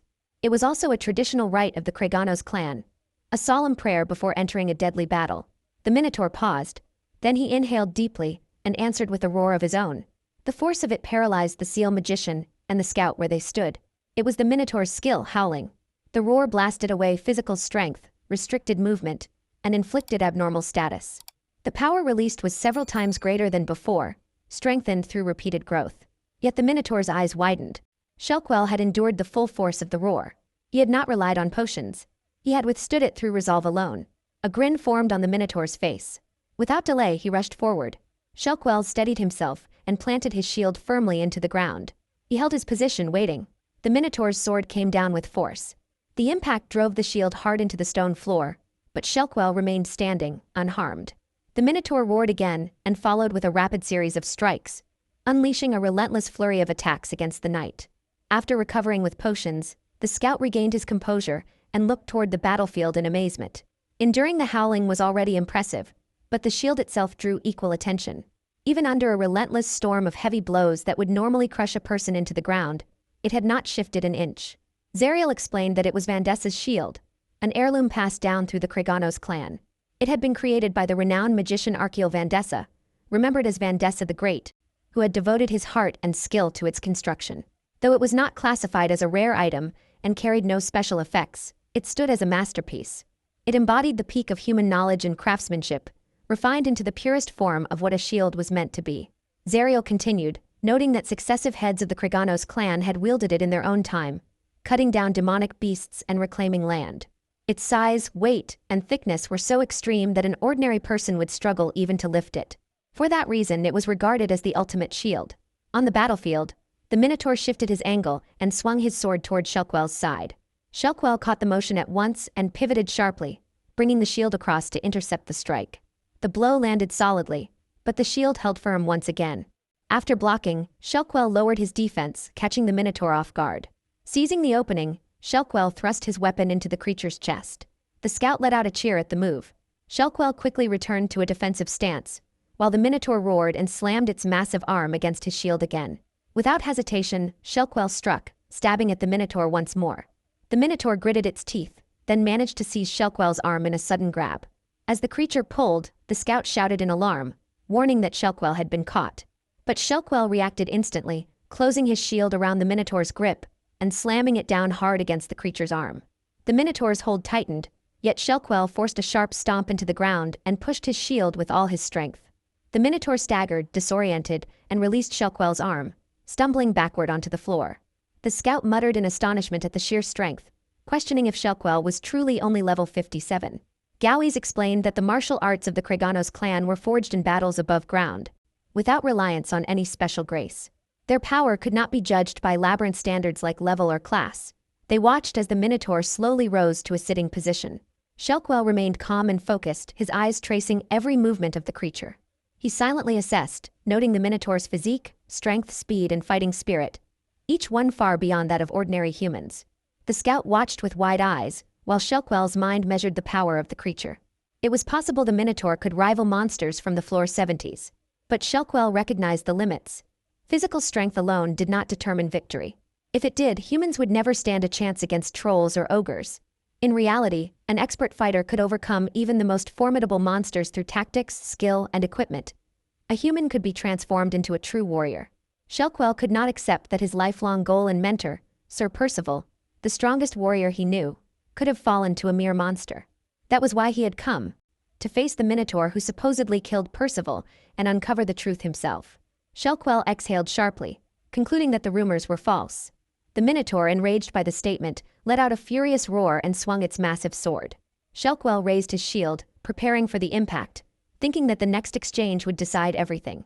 The Minotaur struck his shield and Shelquell held firm, bracing for the blow. Suddenly, something whizzed above the shield, striking his head before dropping to the ground and detonating. Shelquell's mind raced. An explosive bullet? But even at this level, his ironclad defense would not fail. Before he could react further, something hooked onto his shield, sending a jolt of shock through him. The scout shouted in recognition. It was the rare item dropped by the 62nd floor boss, the Crimson Mantis. Shelquell's panic rose as he realized the mantle sickle sword had caught on his shield. The Minotaur's eyes narrowed, and with a powerful yank of its sword, Shelquell was pulled forward, shield in hand. He tried to plant his feet and resist, but the Minotaur's strength was overwhelming. With one final, forceful tug, the shield tore from Shelquell's grasp and flew across the battlefield. The knights shouted in alarm, witnessing the sudden turn of events. The Minotaur lunged forward without hesitation, its blade cutting through the air with speed. Shelquell raised his guard in time and blocked the strike, but he failed to defend against the sudden punch that came from the side. The impact struck hard. Shelquell lost his footing and staggered, his thoughts racing. Even while wearing armor forged from melted dragon scales, even while clad in the Mad King's coffin, he had received such a tremendous shock. Yet he quickly realized there was no visible damage. The Minotaur seized Shelquell's collar and drew in a deep breath. The scout cried out in alarm, warning that even an earl would not survive being devoured at such close range. Yet in that instant, Shelquell found the situation almost fascinating. If he could endure this, then he would counter and finish it in a single decisive blow. As the Minotaur paused for a fraction of a second, Shelquell prepared himself and braced for what was coming. The Minotaur roared directly into his face. A burning force erupted over him. Shelquell cried out and collapsed onto the ground, pain coursing through his body. His thoughts spiraled in disbelief. Searing breath. It should have been impossible. How could a Minotaur possess such an ability? As the effects of the skill took hold, another realization struck him. Could this creature also acquire dropped skills? Gowie's shouted desperately for Lord Shelquell. Before Shelquell could even turn to respond, his own shield was hurled straight into his face. The blow sent him crashing to the ground. The Minotaur roared and advanced, gripping Vandessa's shield and bringing it down again and again onto Shelquell's body. As he endured the relentless assault, Shelquell understood something with growing clarity. Sir Percival truly had been killed by this creature. Each crushing strike fractured his armor bit by bit. Fine cracks spread across its surface. The Minotaur lifted the shield once more. Shelquell realized that this being was no longer merely a monster. It had become something beyond that. The Minotaur roared and brought the shield down one final time, slamming it into Shelkwell's neck and severing his head. The seal magician screamed in shock, while Zariel's voice rang out urgently, pleading for forgiveness on Shelkwell's behalf. Gowys immediately intervened, shouting for Zariel to stop. The command was clear: they had to retreat. Shelkwell's order was absolute. The safety of the seal magician and the scout came first. Every subordinate knew they had no choice but to obey. The retreat had to be immediate. In a flash, Shelkwell's body glowed and vanished, leaving the Minotaur momentarily distracted. Its gaze shifted to the scattered rewards, lingering on Vandessa's shield. The creature took a slow step toward where Shelkwell had been, inspecting the remains with caution. Meanwhile, on the 63rd floor boss room, a man noted the retreat of the party from the 62nd floor, observing that the cow head would soon appear. A warrior by his side confirmed the timing, adding that their team had just finished clearing the area, ensuring they would claim all the loot.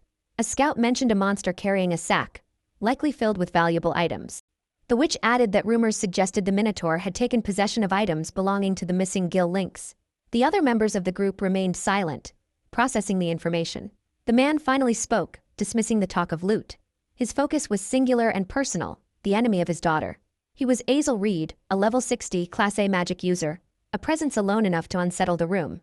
The next opponent waiting for them was none other than the father of a former formidable enemy. The stakes were about to rise even higher. In the past, torn pieces of paper scattered through the air, drifting down around Charlia as she stood frozen in shock. Azel dismissed her achievement at the Magic Academy as meaningless despite her earning top marks. He turned and walked away without looking back. Charlia remained there, questioning why he refused to acknowledge her, calling out to her father as he left. Back in the present, Azel fixed his gaze on Charlia's staff, his expression steady as he observed it in silence. Inside the 63rd level boss room, the witch recognized that Yaba had judged correctly and sensed the moment approaching. She began the preparation chant, entrusting the increase in chanting speed to Sarmath. The warrior called out that Auguste would require defense reinforcement and health regeneration. Auguste immediately moved to carry it out. Azel assessed the situation calmly within his thoughts. All preparations had been completed. The party was composed of advanced Class A members and above. With everything in place, the time had come to bring the monster down. The seasoned assassin focused intensely, directing his sharpened intent toward the monstrous beast ahead. When their preparations were complete, they sent the scout to lure the Minotaur. The scout fired arrows at the creature before retreating swiftly. The Minotaur gave chase, charging after him without hesitation. As the scout rushed into the boss room, he announced that their target had arrived. The Minotaur burst inside with a roar and immediately swung its sword. The warrior intercepted the strike. He planted his feet firmly against the ground, but the sheer force behind the Minotaur's blow caused his sword to crack. The overwhelming pressure forced his stance to slide backward despite his resistance, and he called out to Master Azel.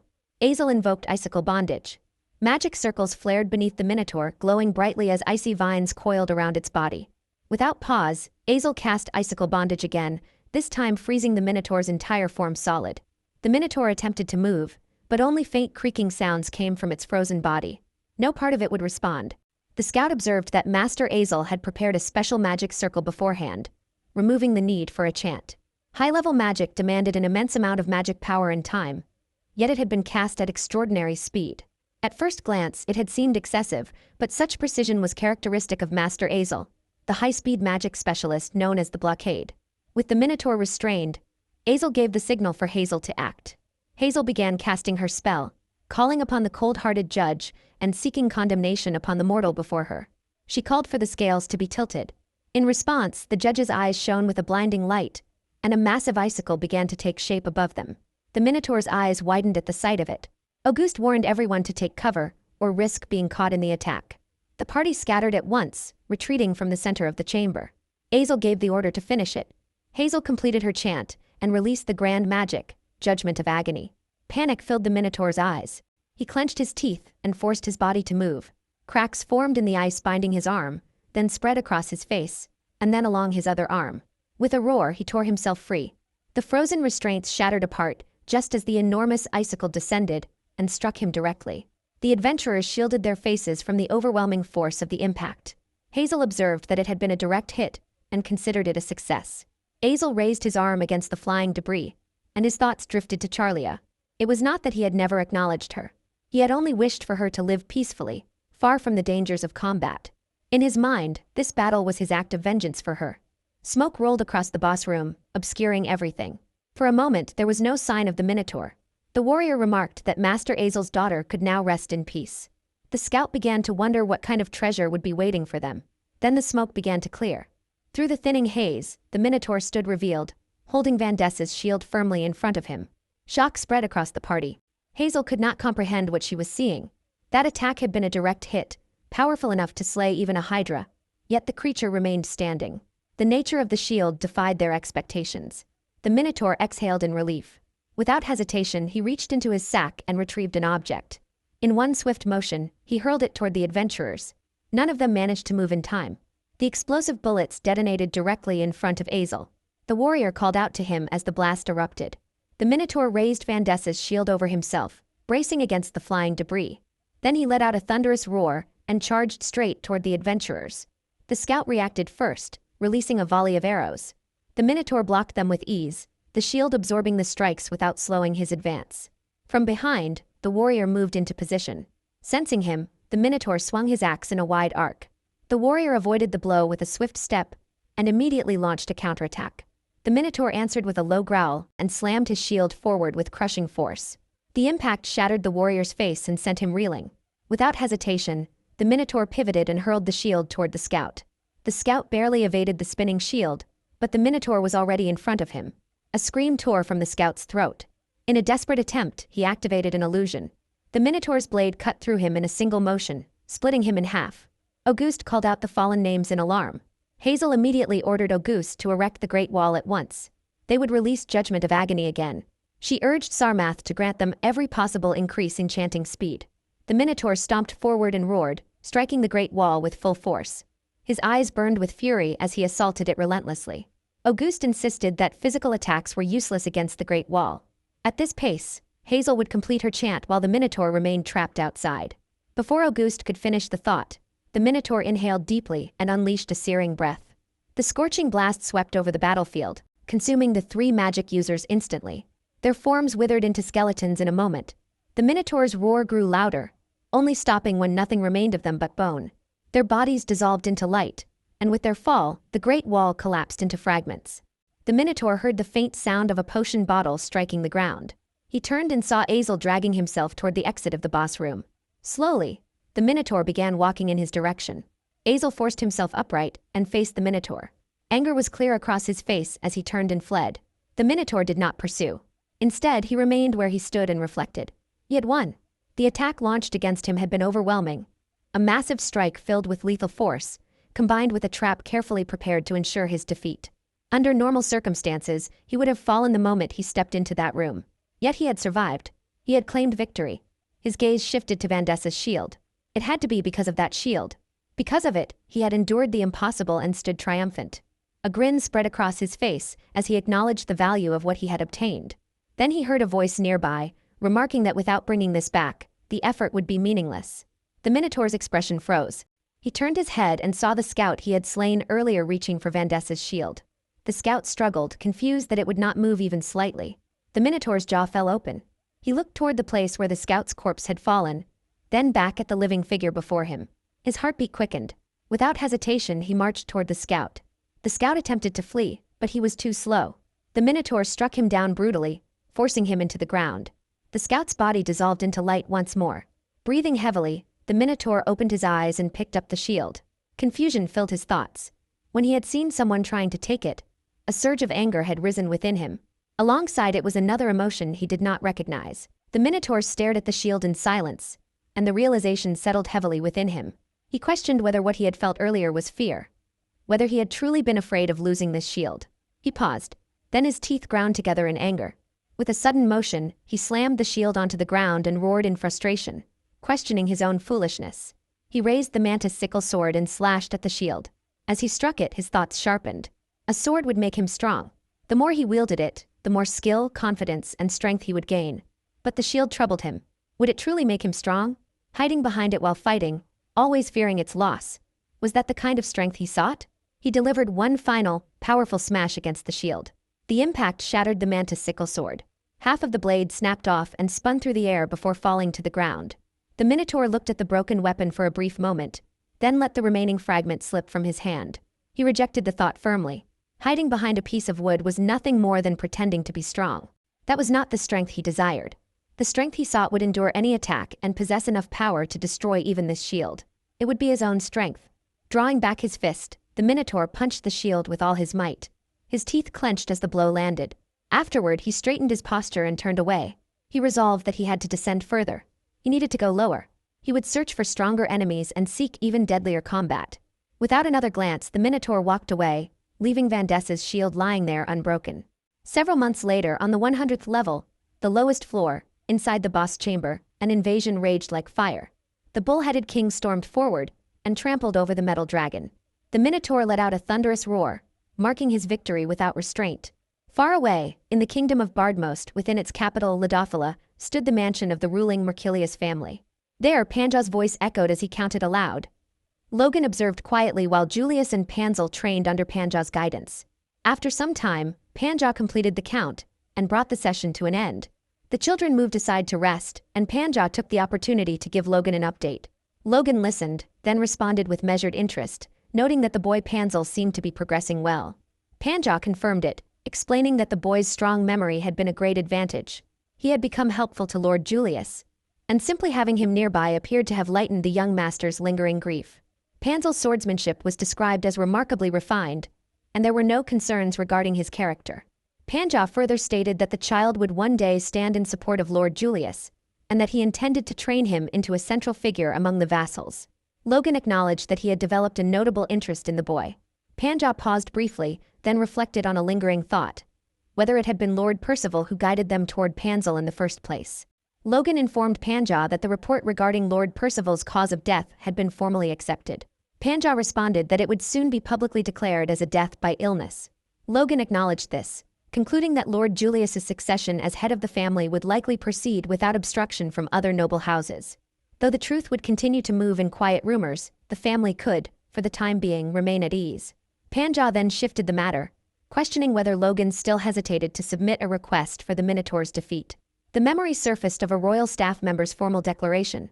A monster believed to have been involved in the death of Master Gil Lynx, a man honored for his great service to the nation, was to be the subject of a subjugation request, not through the guild, but issued directly in the king's name. Panja went on to state that, as someone who believed Master Gil was merely in a place beyond the reach of life's tides, he understood Logan's reluctance to file a request that would, in effect, confirm his master's death. Logan clarified that this was not the source of his concern. What troubled him was the reward. Panja repeated the word, questioning it. Logan explained that the amount offered was excessively high. Even considering Gil's standing and merit, it was an unreasonable sum for the defeat of a single monster. While eliminating the Minotaur might indeed provide a lead regarding Gil's safety, the scale of the reward suggested something beyond that purpose. Logan reasoned that there could be another intention behind the king issuing the request in Gil's name. At least, that was the conclusion he had reached. Panja fell silent for a moment, then asked Logan to listen to what he was about to say as though it were nothing more than a fairy tale. Logan cast him a puzzled glance, unsure of his meaning. Panja began nonetheless. In a certain kingdom, under the rule of a certain king, the queen had incurred his anger soon after giving birth to a baby girl. Both mother and child were confined deep within the palace. In truth, that confinement had been the only way to ensure that they, especially the daughter, could live quietly without being drawn into the struggles of politics. The present king, who had once been the crown prince, inherited his father's feelings on the matter. Outwardly, he behaved as though he despised his half-sister. In reality, he cherished her deeply, as if she were of his own blood. Before Logan could interject, Panja continued the tale. One day, the half-sister experienced a fateful encounter and fell in love. When the king learned the identity of her lover, he was taken aback.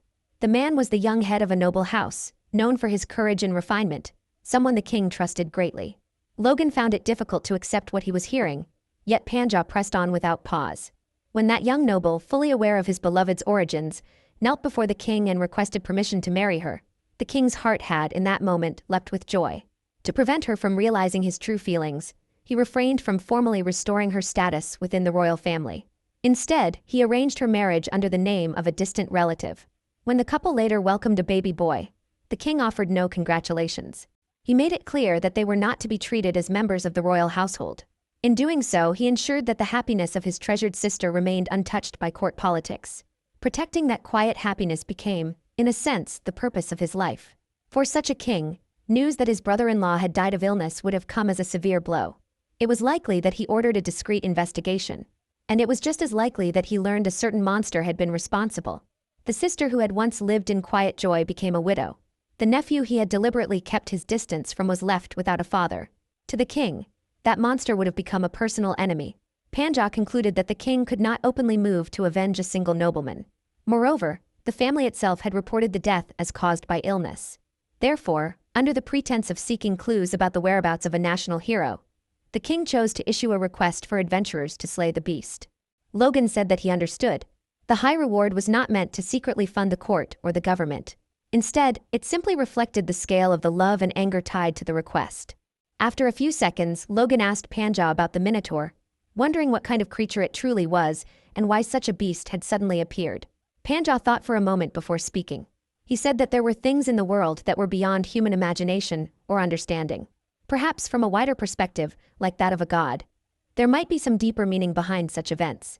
But when someone was caught inside the situation itself, limited perception was never enough. Because of that, all they could do was try their best no matter what happened. Logan agreed that this was true. At that moment, Julius called for Sir Logan. Logan turned and asked what Lord Julius needed. Julius said he had a question. Logan showed slight surprise and responded. Julius then asked how a battle hammer was different from a sword. Logan was a little surprised by the question. Panja explained that because of its heavy weight, a battle hammer could only be wielded by the strongest warriors. Unlike a sword, using a battle hammer did not rely much on refined technique. The overwhelming raw power of the weapon compensated for that. Logan's face twitched slightly. He repeated the idea that it did not require technique, as Panja had said, and then asked if they should test that claim. He said he would demonstrate the techniques of the battle hammer. Panja quickly said that was not what he meant, but Julius spoke up with excitement, saying he wanted to see it. Logan said that if this was what the young lord wished, then as his caretaker, it was his responsibility to fulfill his duty and do his best. Panja let out a small sigh before agreeing. He admitted honestly that he had actually wanted to face Logan in combat just once. He then told Panzel that this would be a valuable opportunity to watch and learn carefully. Panzel replied that he understood. Several days later, back at the Adventurer's Guild, many adventurers gathered in front of the request board. In the center was the subjugation request for the Minotaur. The adventurers felt excited at the chance to take on such a challenge. Inside the Sazerdan Labyrinth, the Minotaur threw his axe, drill lance, and spiked mace into the growing sea of weapons he had collected from many battles. Among the scattered arms, he picked up a large sword. He tested its weight, holding it steady while looking at it quietly. After taking a slow breath, the Minotaur began practicing slashing movements with the large sword. He swung the blade again and again, trying to push his body toward exhaustion through continuous attacks. The Minotaur thought that he had already reached the lowest floor of the labyrinth. Yet the anger inside him had not been satisfied. Monsters were not enough. The only thing that could calm the thirst in his heart was strong human warriors. His eyes stayed sharp and fixed as his thoughts continued. Humans were the only beings among whom he believed he could find warriors strong enough to match him. Through them, he would eventually find the opponent he was searching for. In the boss room, a section of the floor slowly began to bubble. The Minotaur glanced toward the movement. The labyrinth's monsters were not born from a mother's body.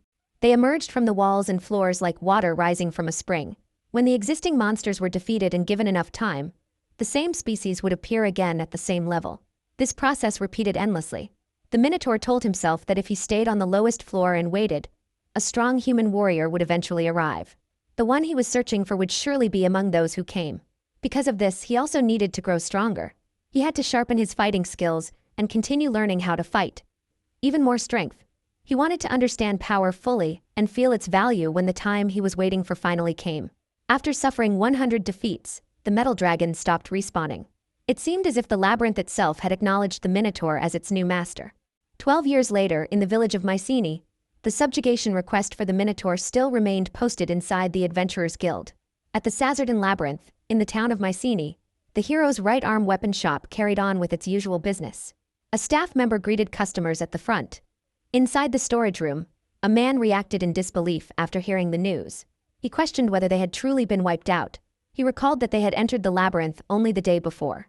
From what he had heard, the group sent to subjugate the Minotaur had been an excellent band of knights. A man with an eye patch calmly explained the details. There had been 72 of them. 8 parties of 8 members each, along with 1 commander, 2 teleporters, 2 healers, 2 supporters, and 1 count who came to witness the operation. He described it as a hunting method often used by nobles who sought prestige. He outlined how the method worked. If the battle against the boss showed even the slightest sign of danger, they would withdraw outside the boss room and allow another party to take over. In this way, they would rotate their forces. While the boss remained inside without rest, gradually weakening over several days, the nobles and their men would eat fine food and rest comfortably at the camp they had prepared. When the boss had grown sufficiently weak, they would surround it with dozens of men and slowly torture it to death. Everyone who had participated in subjugating the boss of the 100th floor, the metal dragon, even a young lord who had only observed from the sidelines, proudly called themselves dragon slayers. The other man scoffed at this and remarked on how shameless such behavior was. He then asked for the outcome. He understood that they had attempted to use the same underhanded method again, but wondered if they had instead ended up being killed. The man with the eye patch replied that this was their excellency's finest work yet. He explained that the first party to enter the boss room had been completely wiped out by a scorching breath attack. The other man reacted in confusion and questioned how that could have happened. He asked whether they had not been wearing equipment enhanced with defensive magic. The man with the eye patch clarified that they had not. He explained that they had not expected to face such an attack. It appeared that their equipment had been prepared only to withstand physical assaults. They had only prepared items meant to counter the Minotaur's howling and various abnormal conditions. The other man's eyes widened at that. The man with the eye patch continued without pause. On top of that, at the very moment the first party had entered the boss room, the commander had been giving a relaxed speech to the next party just outside the entrance. He had been killed exactly as one would expect. Those men had not even known that the Minotaur was capable of stepping outside the boss room. The other man suddenly spat out his food in shock. He told him to wait. It had already been 12 years since the Minotaur first appeared. Even a child knew about its abilities and the fact that it could leave the boss room. He questioned whether this was not going too far. The man with the eye patch answered that it was not. If they had truly known, they would never have chosen such a strategy. He remarked that it was hardly surprising for high-ranking officials of the royal palace to be ignorant of matters that even children understood. The other man gave a slow nod of agreement. The man with the eye patch then said that the truly surprising part came next. After eliminating the second party and the commander, the Minotaur had charged straight toward the troops' camp, which had been set up nearby. It first killed the teleporters, then it targeted the healers. After that, it destroyed the barrier items that were meant to repel wandering monsters.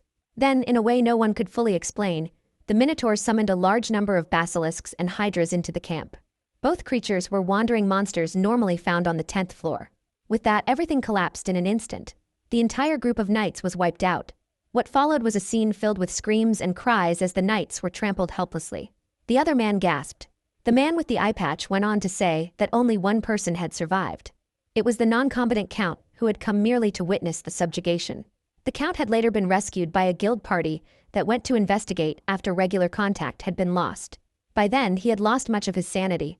He recounted the entire event to the guild manager, Yador. The other man clapped in astonishment and praised the two-horned king for his strength. Compared to him, those troops were nothing but pathetic. He remarked that he did not know where they had come from, yet they always carried themselves with such arrogance. The man with the eye patch let out a quiet sigh and asked if he truly had not heard. He then revealed that the troops were the 4th Imperial Guard Division. The other man repeated the number in surprise. The man with the eye patch confirmed it. It was the Knight Order composed mainly of the 2nd and 3rd sons of nobles who served under Duke Riga. As always, they had presented noble reasons for their campaign, claiming it was for the sake of the country and its people. However, anyone could see that this raid had been meant to further strengthen the authority of the White Lord, Duke Riga Alcan, who was also the father of the second queen and the chief minister. After this failure, however, he had been forced into a humbler position. Even so, he would likely preserve his seat by shifting the blame onto someone else. Still, the incident would leave deep dissatisfaction among the various factions. The other man chuckled, finding it satisfying. He remarked that the master of the labyrinth himself had dealt with the scoundrels who tried to exploit his sacred labyrinth for their own greed. The man with the eye patch agreed. He called the Minotaur a true monster. The other man nodded in agreement. He then reflected on the Minotaur's history. Born on the 10th floor, yet somehow able to leave the boss room, he had defeated numerous formidable foes and grown stronger with each battle. Step by step, he had advanced to the lower floors, challenging every boss he encountered and defeating them. Along the way, he had acquired remarkable skills no Minotaur had ever possessed before. In the end, he had slain the metal dragon and claimed the position as the boss of the 100th floor. For 10 years after that, he had continued to reign without ever being defeated. Despite possessing such strength, he did not attack humans without reason. He only killed those who charged at him. There was something admirable about that restraint. The man with the eye patch responded that what the Minotaur sought was not slaughter, but battle. It was almost as if he were a warrior. The other man agreed, then added another point. He mentioned that the Minotaur was also a great merchant. The man with the eye patch looked at him in confusion. The other man went on to explain. He said that his master always taught that those who worked hard would eventually be capable of doing great business. Their excellency had also risen to power after enduring many hardships. He pointed out that it was not only about that. He gestured toward the town. At present, Mycenae was filled with adventurers hoping to defeat the Minotaur and gain fame and wealth. Merchants and craftsmen had also gathered there, eager to profit from the steady flow of money. For the past 10 years, the town's economy had continued to thrive. He asked whether all of this was not because of the great Minotaur. According to his master's words, the true essence of a merchant was not becoming rich alone, but allowing those around him to prosper as well. The man with the eye patch nodded slowly in understanding. He admitted that recently he had not seen any hungry children wandering the streets. The other man suddenly declared that they should go out for a drink and celebrate the blessings and victories brought by their excellency. The man with the eye patch immediately refused, saying that would cause trouble. The other man suggested that they could simply cheer for the labyrinth of their king instead, without specifying which king they meant. The man with the eye patch considered it and agreed that such wording would likely be harmless. At that moment, a woman stepped in and firmly stated that it was not harmless at all. It was still noon. She ordered them to stop fooling around and return to work, calling out to the manager and to Tormon, telling him not to tempt him. Tormon responded that he had not been tempting the manager, addressing her as Vienna. The manager apologized and told Tormon to take a nap and wait until later. Tormon let out a yawn. Then the manager added another thought. If the Minotaur of Sazerdan truly was a warrior, he might be waiting. Tormon asked what he could possibly be waiting for. The manager answered that perhaps he was waiting for a human who could fight him alone, fairly, and defeat him. Perhaps he was waiting for the day a true hero would come. Tormon found the idea impossible. Fighting the Minotaur alone was beyond reason. Even Azel, who had challenged the Minotaur 7 times after his first defeat, and was said to have pushed him to his limits, had brought parties composed of S-rank and A-rank adventurers each time. Yet even then he had failed. The manager reminded Tormon that it was their excellency who had always taught them that nothing was impossible. He admitted that it might seem impossible at present. Still, someone powerful like the Heavenly Sword could appear one day.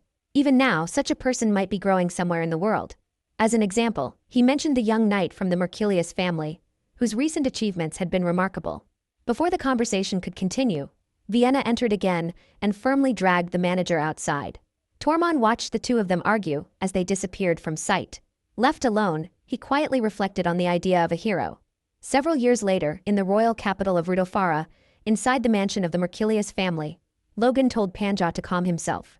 Panja questioned whether he truly appeared that restless. Logan replied that since retiring as guild leader and becoming something of a freeloader in the mansion, this was the first time he had seen him so unsettled. He suggested that Panja might learn something about composure from Master Julius. At that moment, a servant rushed in, announcing that he had returned. Panja immediately asked whether the royal orders had been received. The servant confirmed that they had. The order was clear. Knight Panzel was to defeat the Minotaur of Sazerdan alone. After receiving the decree, Panzel departed for the labyrinth, accompanied by a witness. The root of everything lay in the issue of selecting the next heir to the throne of the Valdemost kingdom. The king wished for the first prince to be named crown prince. However, it was widely understood that Duke Riga Alcan, the chief minister and father of the second queen, intended for the second prince, his own grandson, to ascend instead. Because of the duke's influence and authority, the mood within the imperial council had at first leaned toward supporting the second prince. Then the young head of the Mercurius family, Julius, spoke. He stated that it was an ancient tradition for the eldest son to inherit the family business. He questioned whether the same principle should not apply to the kingdom as well. With those words, the atmosphere shifted entirely. Julius had earned strong support among the younger nobles. Meanwhile, the older members of the council, who were aware of the secret that Julius was the king's nephew, did not treat his statement lightly. As a result, momentum began to build in favor of the first prince becoming crown prince. However, during one session of the Imperial Council, Duke Riga Alcan made a bold proposal. He declared that anyone capable of single-handedly defeating the monster that had destroyed the entire 4th Imperial Guard Division within the labyrinth would be regarded as a hero of the founding era. This statement shocked the king deeply. The reason was clear. If Panzel, the knight widely considered the strongest in the kingdom, were to defeat the Minotaur alone, it would justify granting him the title of Guardian Knight of the Kingdom. Such a title had been bestowed only 24 times in the 1,000 years since the kingdom's founding. Panzel would become the 25th. The title had been bestowed only upon the 24 heroes who became the ancestors of the kingdom's direct noble families. Anyone who received this honor would be treated as equal to the direct noble families and would be allowed entry into the temple. In other words, if Panzel, who served the Mercurius family, obtained this title, support for the first prince would grow even stronger. It would ensure that the first prince of the Valdemost kingdom would become crown prince. This was the outcome that Duke Riga Alcan wanted to avoid the most. Because of this, the proposal felt highly suspicious. However, the king, who could no longer delay the succession issue, chose not to miss the opportunity. Thus, the night Panzel was given the order to subjugate the Minotaur alone. The day chosen for the subjugation was the day of the harvest festival. The reason was simple. During the festival, everyone would be enjoying the celebration, and no one would interfere. Panja asked about the witness for the raid. The servant answered that it was Everett Rovell. Logan nodded, saying that Everett was a privy councillor, a trusted advisor to the king, and a man of high nobility. There was little chance that he would cooperate with the Riga faction to commit fraud. Panja then asked about the conditions of the raid. The servant confirmed that carrying healing items and food was forbidden. Panja showed surprise at the mention of food. He had expected strict restrictions, especially the ban on recovery items, since Duke Riga was known to set harsh conditions. But the prohibition of food meant the knight could not even eat during the battle. At that moment, a knight rushed into the room and reported that troops were approaching their mansion.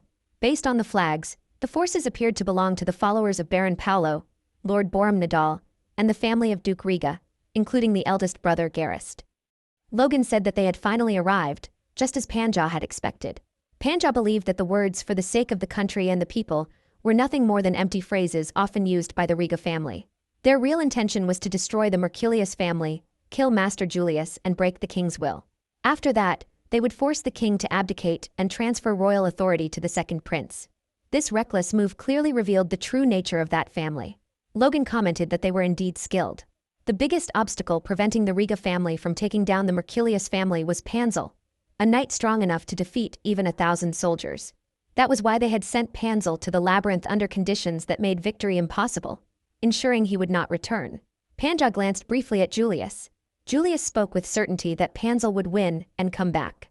To him, Panzel was like a sword. Logan smiled faintly at Julius. Panja quietly thought that this was the reason he had been watching the situation without making a move even after hearing about this reckless plan. It was meant to destroy their enemies. He clenched his fist and thought that the Riga family would soon understand the deep resentment of those who had been stepped on and pushed aside. Julius stood and gave the command for everyone to prepare for battle. The people inside the Mercurius court raised their voices in cheers, their excitement spreading across the hall. Meanwhile, at the Sazerdan labyrinth, Panzel walked across the floor covered with countless scattered coins. He muttered that it had been a long time. It was possible that the one he was about to face might not even remember him. 17 years ago, he had first met the labyrinth's king and received a bracelet. Because of that bracelet, he was able to meet the person he now served. Through it, Panzel had also managed to cure his mother's illness. She had lived a peaceful and happy life before passing away quietly. Panzel felt he could never thank the labyrinth king enough. This time, he would carry out the subjugation under royal command. He would be the one fighting. The person behind him was only there as a witness. Today, he wanted to repay the favor he owed from that day using his own strength. Panzel pulled the sword from the sack he carried. He spoke quietly, asking the king of the labyrinth to accept his challenge. Panzel stood directly in front of the Minotaur. At last, the two faced each other. The greatest final battle was about to begin.